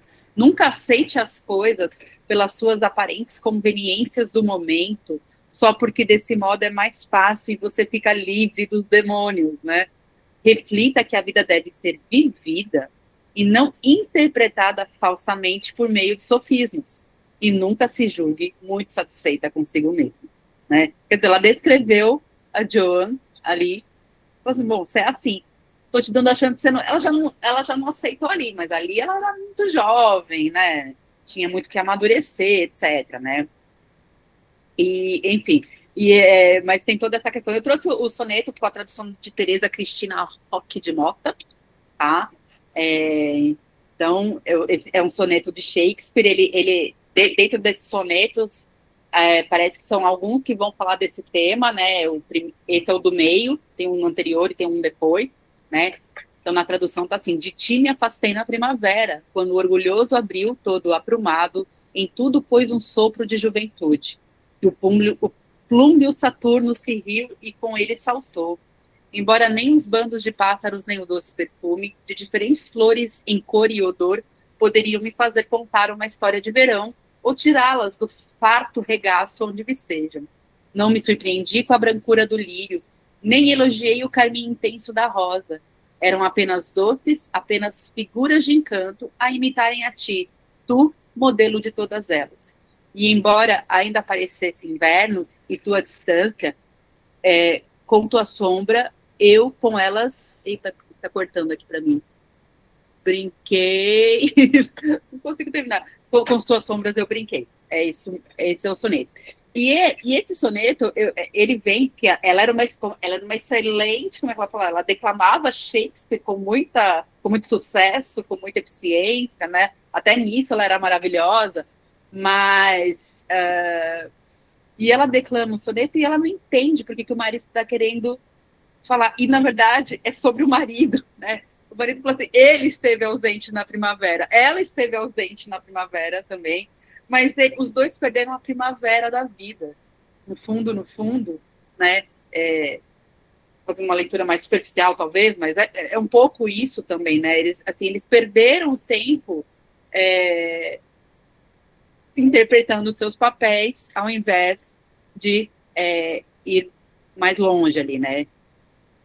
Aí trago também, eu fui atrás das referências que ela cita várias coisas nesse livro, né? Aí, por exemplo, não achei o tal da Catherine Dysart lá, da Lady Catherine Dysart, mas vi esse livro, The Powerhouse, que eu não conhecia, que é um romance de 16, de um autor chamado John Buchan, que foi uma serialização de 1913, né? E que é um thriller ambientado em Londres, sobre advogados conservadores. Daí você tem bem a cara da protagonista, né? A coisa conservadora, a coisa certinha, popular, né? Assim, O John Buchan é também o criador do gênero romance policial de espionagem. Ele escreveu 39 Steps. A Leane acabou de falar. Ó, eu estou falando aqui, ela está falando ali. Legal, legal.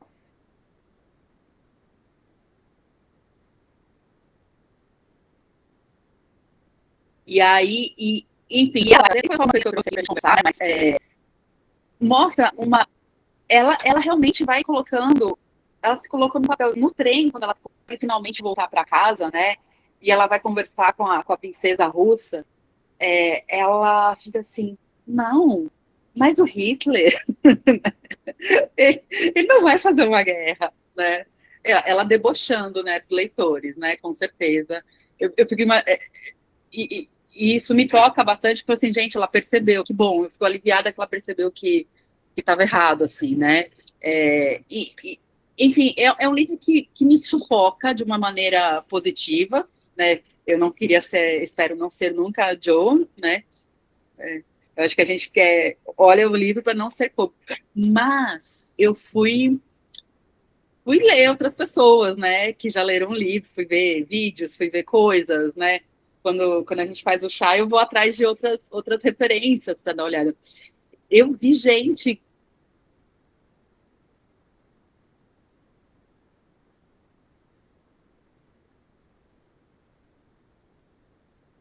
Acho que travou, né? Deu uma travada. Que não entendeu do jeito que a gente está se falando aqui e que acha que no fim do fundo. Deu uma travada dos minutinhos, mas já voltou. Ai, desculpa, gente. Tô de volta. Todo mundo me ouve? Ah, beleza. Desculpem. Deu algum pico aqui. E aí, eu vi gente que acha que leu e assim, não, mas ela se reafirmando, dizendo, não, eu estou certa. Meus valores são esses mesmo. Eu gosto da minha família, eu estou protegendo a minha família. Eu falei, gente, que bolha que eu tô. Assim, eu fiquei, sei lá, dá um nó na cabeça quando começa a ver essas coisas, assim. Falei assim, gente, será que eu tô lendo certo o livro, né? Agora, você sabe o que é mais monstruoso de tudo, Michele? A Agatha tem diversas mulheres monstro na história dela, né? Tem aquela lá do Encontro com a Morte, tem a do Punição para a Inocência, tem diversas mulheres monstros desse tipo. Agora, vocês já se olharam ao redor de vocês e encontraram alguém exatamente igual a Joan? Eu já.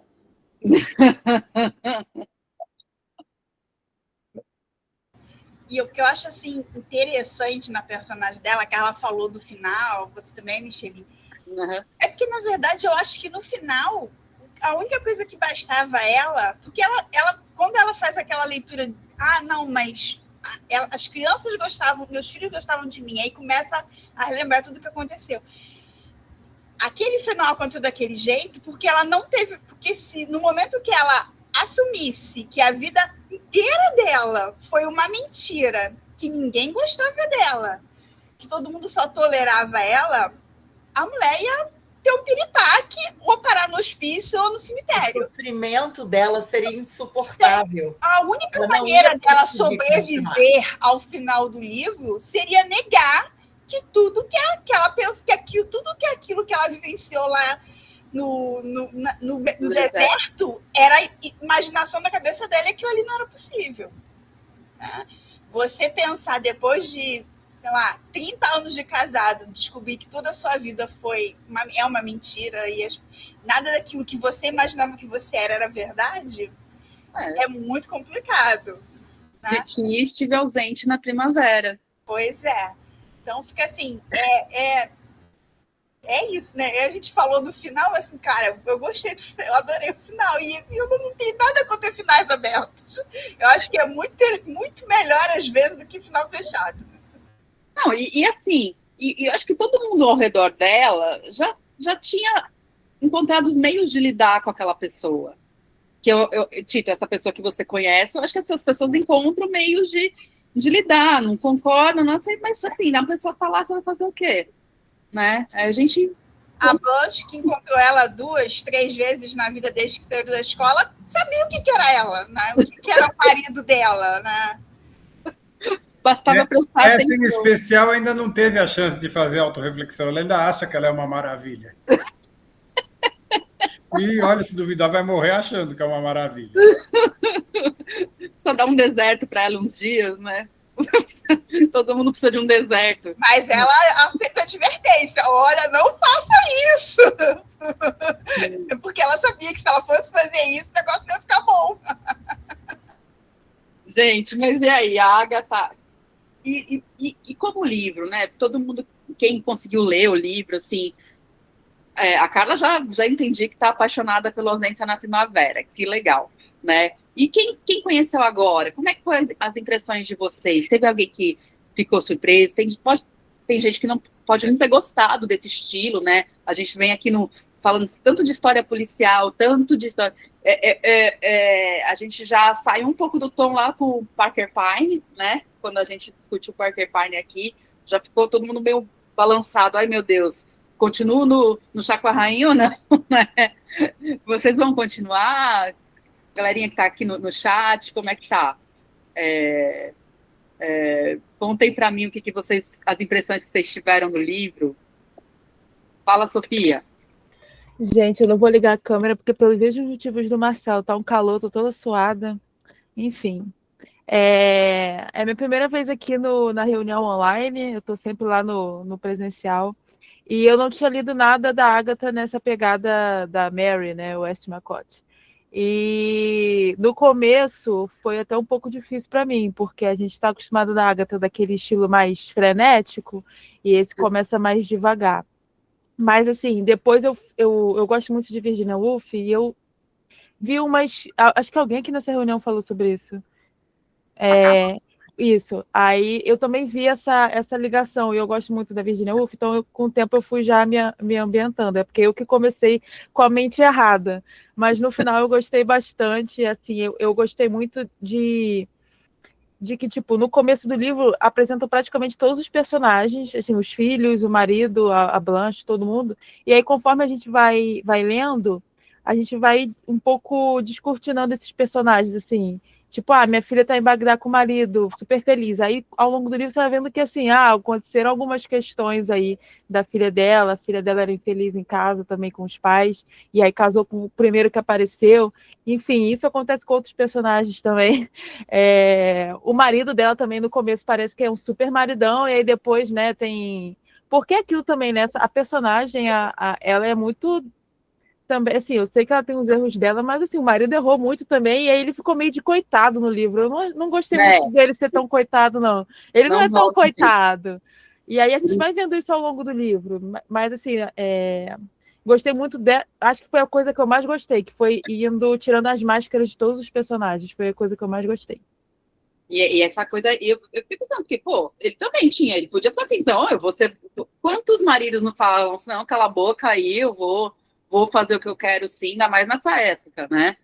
Hoje a gente ainda acha ruim, né? Mas nessa época não era assim, era normal o marido dizer, a casa vai, eu que vou decidir o que eu vou fazer, né? enfim, então ele também é um personagem, é mais um dos homens da Agatha Christie, né? Os personagens homens dela, enquanto você tem as mulheres monstros, a gente tem os homens ali mais bananinhas, assim, né? Então é tudo meio molenga assim e tal, mas por outro lado é uma pessoa que, sei lá, aceitou, assim como ela aceitou o lugar dela, que tem que ser a esposa perfeita, ele também aceitou, vou ser o provedor, o marido que trabalha, né, e vou estar aqui. Por outro lado, ele tinha um olhar para a família, olhar para as pessoas que ela não conseguia ter, né, ele conseguiu, eu lembro quando ele falasse, a cozinheira estava chorando, né, eu percebi que os olhos dela estavam vermelhos, tipo assim, ela não olhava na cara dos empregados. Veja, gente, ela não olhava na cara dos filhos. Ela não olhava na cara de ninguém, né? Não Ele tinha uma percepção do que eram os filhos dela muito melhor do que ela, né? E assim, engraçado que os 2 únicos momentos no livro que ele bate o pé firme é quando ele faz o empréstimo para fazendeiro e quando o rapaz, que é o filho da Leslie, roubou um dinheiro lá da firma dele e ele, não, deixa para lá. Deixa ele viver a vida dele. E aí meio que ficou na cara assim o acordo. Eu cuido da firma, você cuida. Nosso acordo era esse. Você cuida, você é a dona da casa e cuida da educação das crianças, né? Ele também se ausentou, né? Ele foi lá, deitou e pensou na Inglaterra e o casamento rodou, né? Exatamente isso, né? Gente, chocante mesmo. A Karen comentou, tinha momentos que eu tinha que voltar no Kindle e ter certeza que eu estava lendo a Agatha Christie. Não, pois é muito. Por isso que ela não queria que soubesse que era ela, né? Sei lá, um dia a gente talvez descobrisse, né? Talvez ela deixasse ali no cofre, né? Só abra quando eu morrer, né? Mas esses livros são meus, né? Mas ela realmente ela fez um outro movimento. E eu acho interessante porque ela, enquanto a gente olha a Ariadne Oliver, né? E lá no Parker Pine, por exemplo, a gente vê a Ariadne Oliver preocupada, um leitor mais conservador, falando assim, não, o público não quer isso, o público aqui, ela não está se importando com o que o público quer. Ela está colocando aquilo que ela sente que precisa pôr para fora. Fala, Tito. Essa história também do sucesso relativo que a Rosalind fala, lógico, é sucesso relativo porque perto do que vende um Agatha Christie tradicional, o que vendia de um Mary Westmacott, que não era publicado pela Collins, tá? Eram outras casas editoriais que publicavam esses livros, a Collins nunca quis publicar nenhum deles. Então, independente disso, que é esse sucesso relativo, existem cartas do editor americano dela, que é o Ober, e ele pedindo que, por favor, o público americano quer mais livros da Mary Westmacott.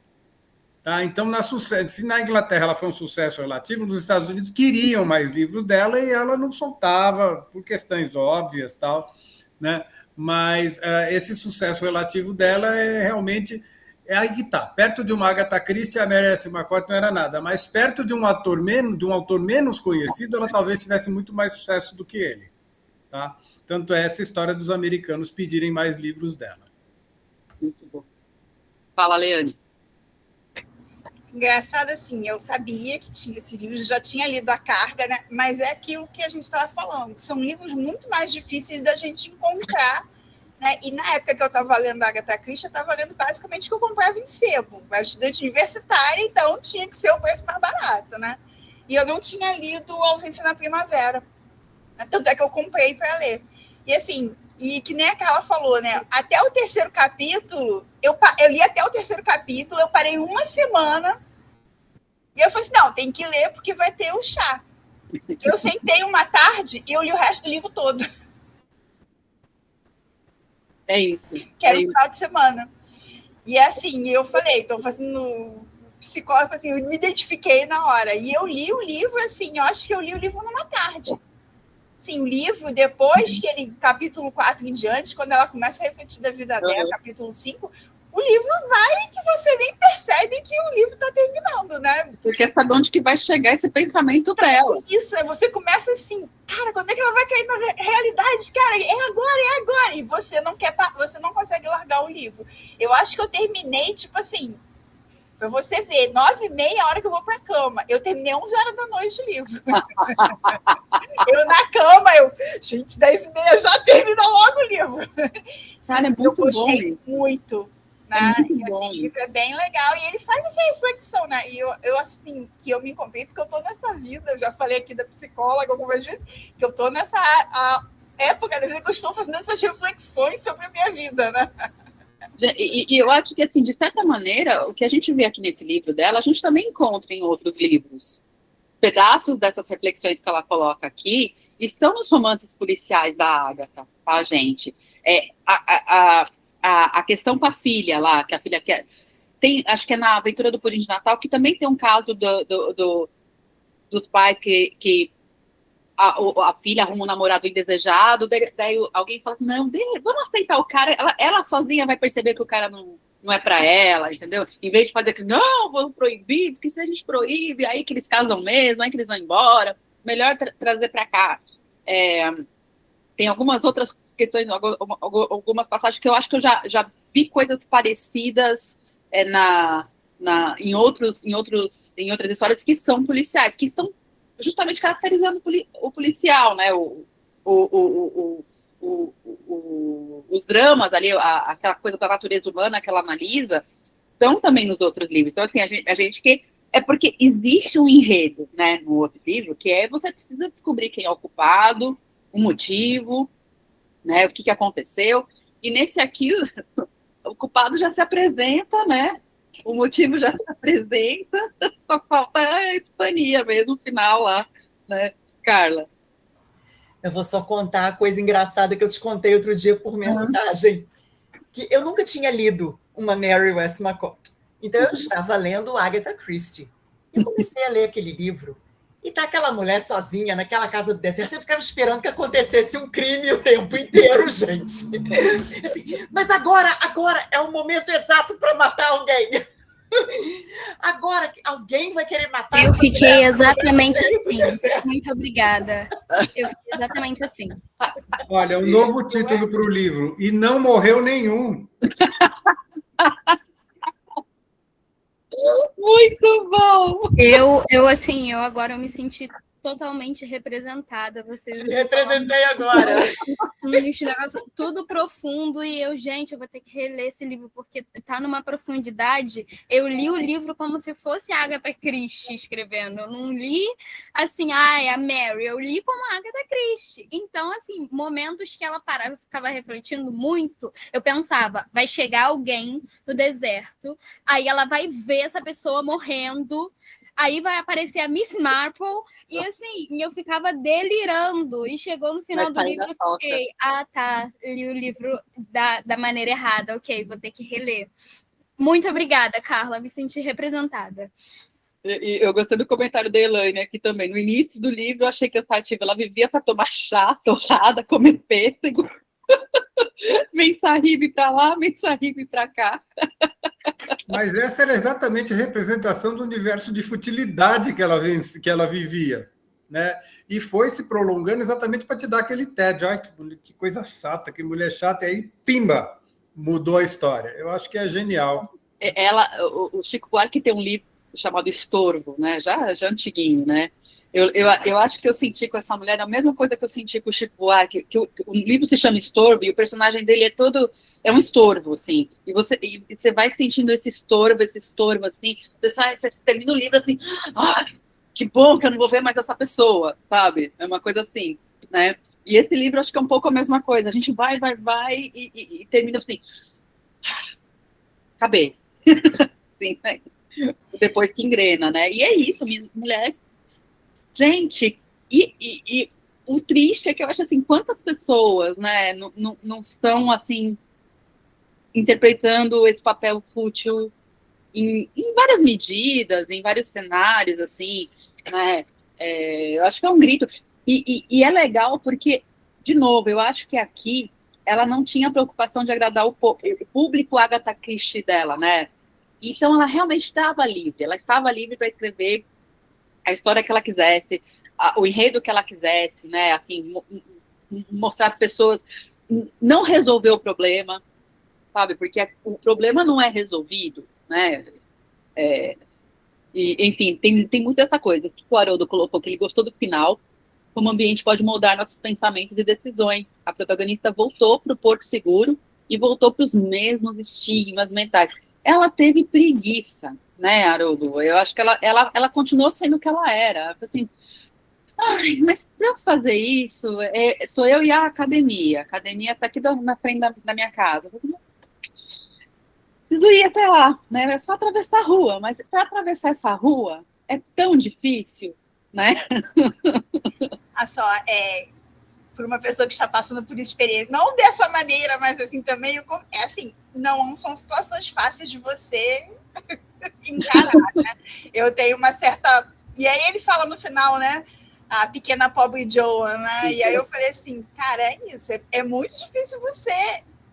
Imagina você com uma pessoa e falar da sua vida, descobrir essas coisas de você, o quanto isso é traumatizante. E assim, já passei por momentos pesados nesse um ano e meio que eu estou fazendo terapia. Assim, dou uma desculpa para a Joa, né? Às vezes, né? E outra coisa assim, que eu achei também muito interessante também é porque, e aí a Elaine falou do Mensaíbe, você falou também, como é impressionante que ela não deixa de refletir sobre a sociedade inglesa da época, né? Todos os livros dela, sendo policiais ou não, a gente percebe essas críticas veladas ao que é a sociedade inglesa, ao papel das pessoas, como é que você tem que se portar ali dentro, né? Essa questão do cara lá tá servindo ela, chamando ela de Mensaíbe para tudo lá, isso. A questão do papel da mulher, que é discutido em várias modalidades diferentes nesse livro, né? E menor nos policiais, mas maior nesse, né? Claro. Eu até ia dizer outra coisa, mas eu vou começar comentando o que Leane falou agora, que você vê muito como essa crítica à potência colonial que era a Inglaterra está muito presente, né? Está presente em todos, realmente, em todos. Agora, o que eu ia comentar, gente, eu devia ter falado isso antes e eu acabei me esquecendo. Espera aí que eu tenho que falar agora. E o maior crítico dessa potência colonial da Inglaterra está querendo fazer a mesma coisa. Pois é. Mas quando, bem no finalzinho, o marido dela já, nas últimas palavras do livro, diz, né, que ela estava sozinha, mas que ela nunca saberia disso. Gente, isso eu acho que assim, é a frase mais genial do livro inteiro.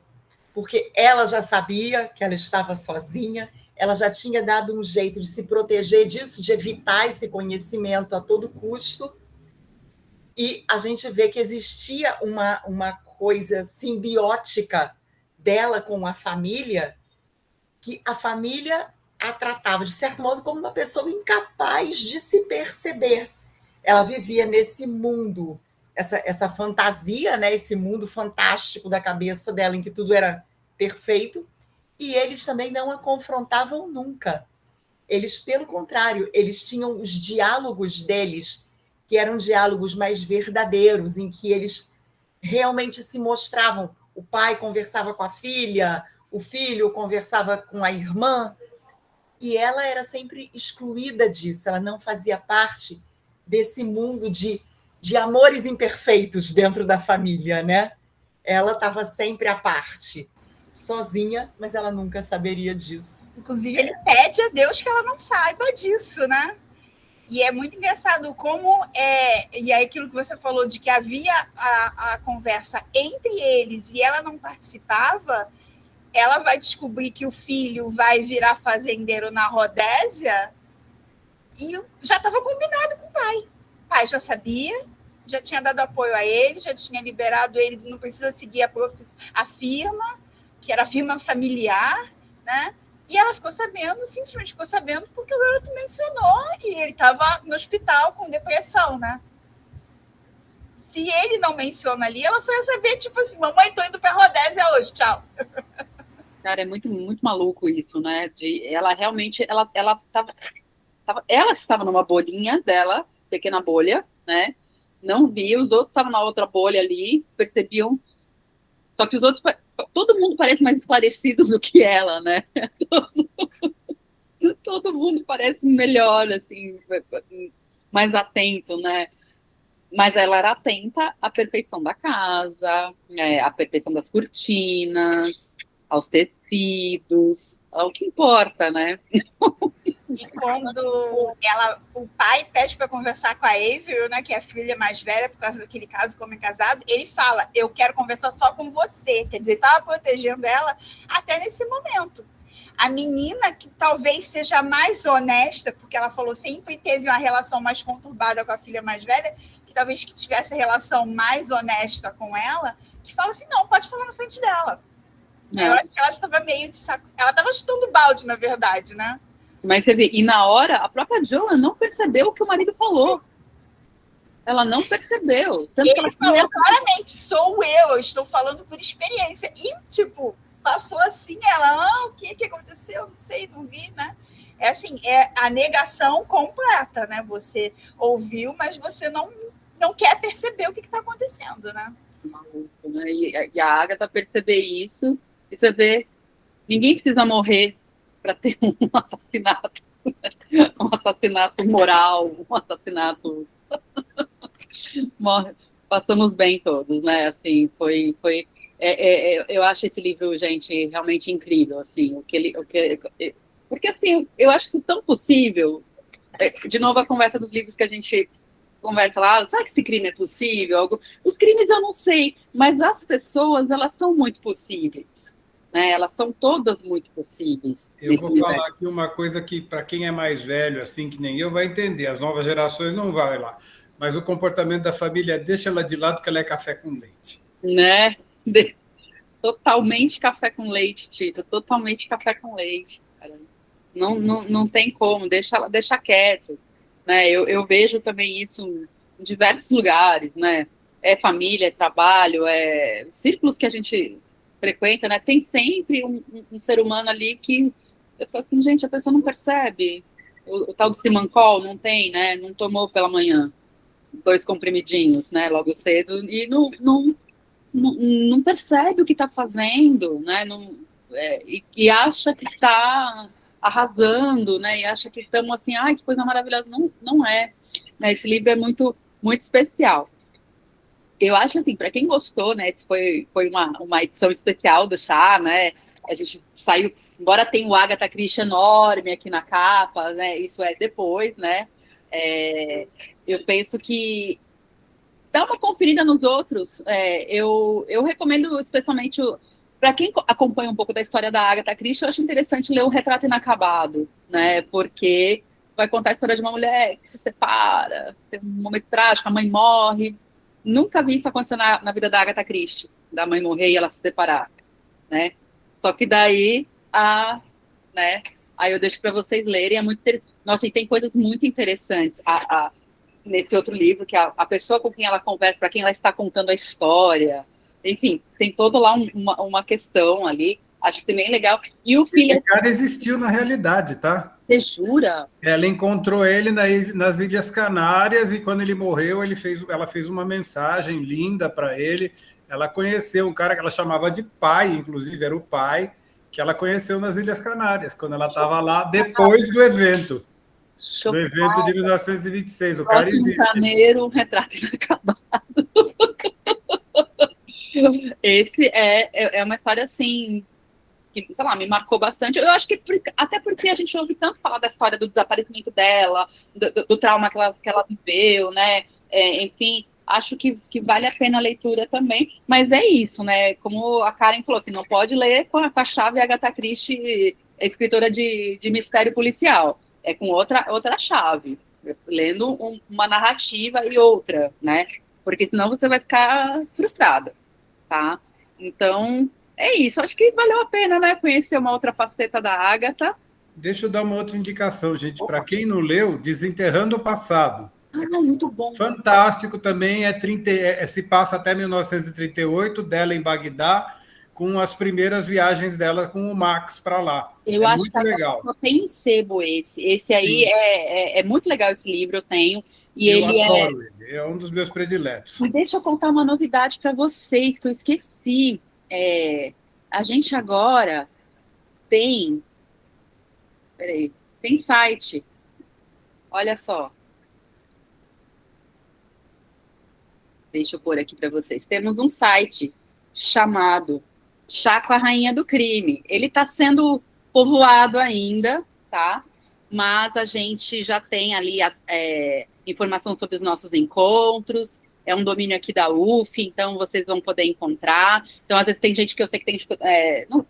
eu sei que de gente que entra no Instagram só para acompanhar a gente, não tem muito o hábito do Instagram, enfim, não precisa mais da rede social para seguir a gente, para acompanhar os eventos, tal. Eu estou fechando ainda as datas, tá, pessoal? Eu tinha fechado com os extensionistas algumas datas, a gente vai ter em março, mas eu estou organizando o calendário por conta da Copa, tá, gente? Eu estou meio confusa, porque vai ter Copa do Mundo. Então, eu quero ver se a gente se organiza, mas a primeira data, eu não coloquei aqui no site ainda, mas vocês vão poder ver que a gente tem aqui a abinha com os encontros, né? Vai aparecer aqui a data a definir, mas a de março a gente já tinha fechado, né, Karen, pessoal? Deixa eu achar aqui minha data de março, que eu perdi. Vou colocar aqui. Eu perdi a data. A gente fechou na semana acadêmica. Né? Eu preciso ver onde que eu... Enfim, aí eu vou achar minhas anotações aqui. A gente está com recesso na UF, tá, pessoal? Então, eu estou um pouquinho perdida no tempo. Mas, enfim, vai estar aqui. Então, agora, se você não tem Instagram, se seus amigos não têm Instagram, é só entrar chá com a rainha do crime.uf.br, tá? Que vocês vão encontrar nossas informações e com o tempo a gente vai colocar mais coisinhas aqui, fotos dos nossos encontros, dos nossos convidados, as dicas de leitura, tudo que aparece ali pra gente. Então, tem uma olhadinha lá, principalmente semana que vem, quando ele estiver mais bonitinho, mas já temos aí algum conteúdo para vocês poderem acompanhar aqui, tá bom? Hoje, então, marcou também os 50 anos da morte da rainha, né? Tem algumas reportagens, né? Tito, Cris Siqueira, pudemos dar alguns depoimentos lá para o Estadão, e quem tiver acesso ao Estadão de hoje, dá uma conferida, que tem ali uma reportagem sobre os livros esquecidos da Agatha Christie. O Estadão também errou o nome da minha biografia, mas eu já mandei mensagem para eles já vão corrigir. Minha filha me deu um docinho aqui. E aí, gente, mas tá bem legal, porque tem várias dicas de livros não tão famosos ali, né, para vocês lerem. Eu gosto de todos, então para mim é difícil, né? Eu acabei falando um que mexe muito comigo, que é O Passageiro para Frankfurt, que é um livro bem detestado, né? As pessoas não gostam, mas eu tenho um carinho com esse livro impressionante. E outro dia eu ouvi uma entrevista com a Sophie Hannah, justamente falando do Passageiro para Frankfurt. Ela falou assim, gente, não é o meu preferido, mas ainda é uma Agatha Christie, ainda é um livro bom. E tem questões ali para a gente pensar, né? Eu acho que vale muito a leitura. O Tito indicou O Crime Adormecido, né? Mas esse eu sei que o Tito é o preferido dele mesmo, né? Que é um livro incrível, né?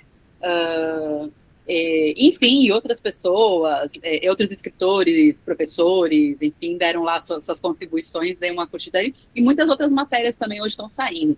Pessoal que gostou, que veio pela primeira vez, se sintam à vontade para seguir a gente no Instagram ou para acompanhar as novidades pelo site, se tiverem qualquer dúvida.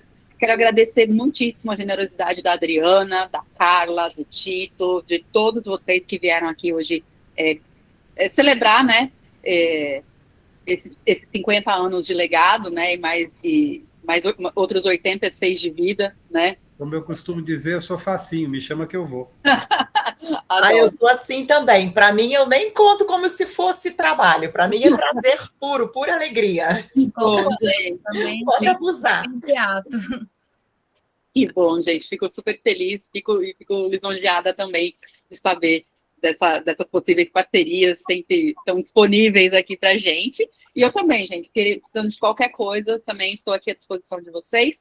E quem não assinou a lista, por favor, tem uma lista. Karen, você fez ficha de leitura também pro ausência? Ah, eu fiz, porque eu fiquei curiosa. Adoro. A gente tem no ranking, né? A gente tenta Vai fazer entrar no ranking. né? Então, temos ali o ranking. O Fute no Ar, adorei saber dessa coisa. Vou tentar ir a São Paulo. Em fevereiro, que dias começa a exposição do Tito aí? Repete pra gente, Tito, a data. De 28 de fevereiro a 31 de março. Isso. Isso é exposição, é a livraria para sempre. Beleza, iremos lá prestigiar. Gente, vamos fazer a excursão do chá. Ai, eu Com gosto. certeza, serão muito bem recebidas com chá.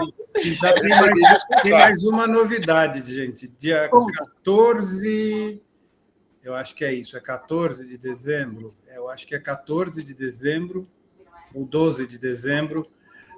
Tem uma palestra minha só sobre Agatha Christie, 1h30, na Fundação Oscar Americano. Depois eu passo o link para vocês. Livraria Puxoar, né? Em dezembro só, Tito? Em dezembro, eles fazem a programação do ano, né? E aí, em dezembro, agora veio o convite para eu fazer dezembro com a Agatha Christie, já pelo cara que tinha me indicado pela reportagem do Estadão. Perfeito, gente. Então é isso, contatos feitos, sigam aí a livraria, sigam aí o pessoal aqui que deixou os seus arrobas, né? Sigam o nosso site também. E precisando aí de qualquer informação, estamos à disposição. O certificado, gente, em até 30 dias, tá? Se eu conseguir antes, senão em até 30 dias. E agradecer demais e leiam bastante, leiam Agatha, leiam outras coisas. Não parem de ler. Tá bom, gente? Beijo para vocês. Tchau, tchau. Tchau, Valeu, gente. tchau. Beijo.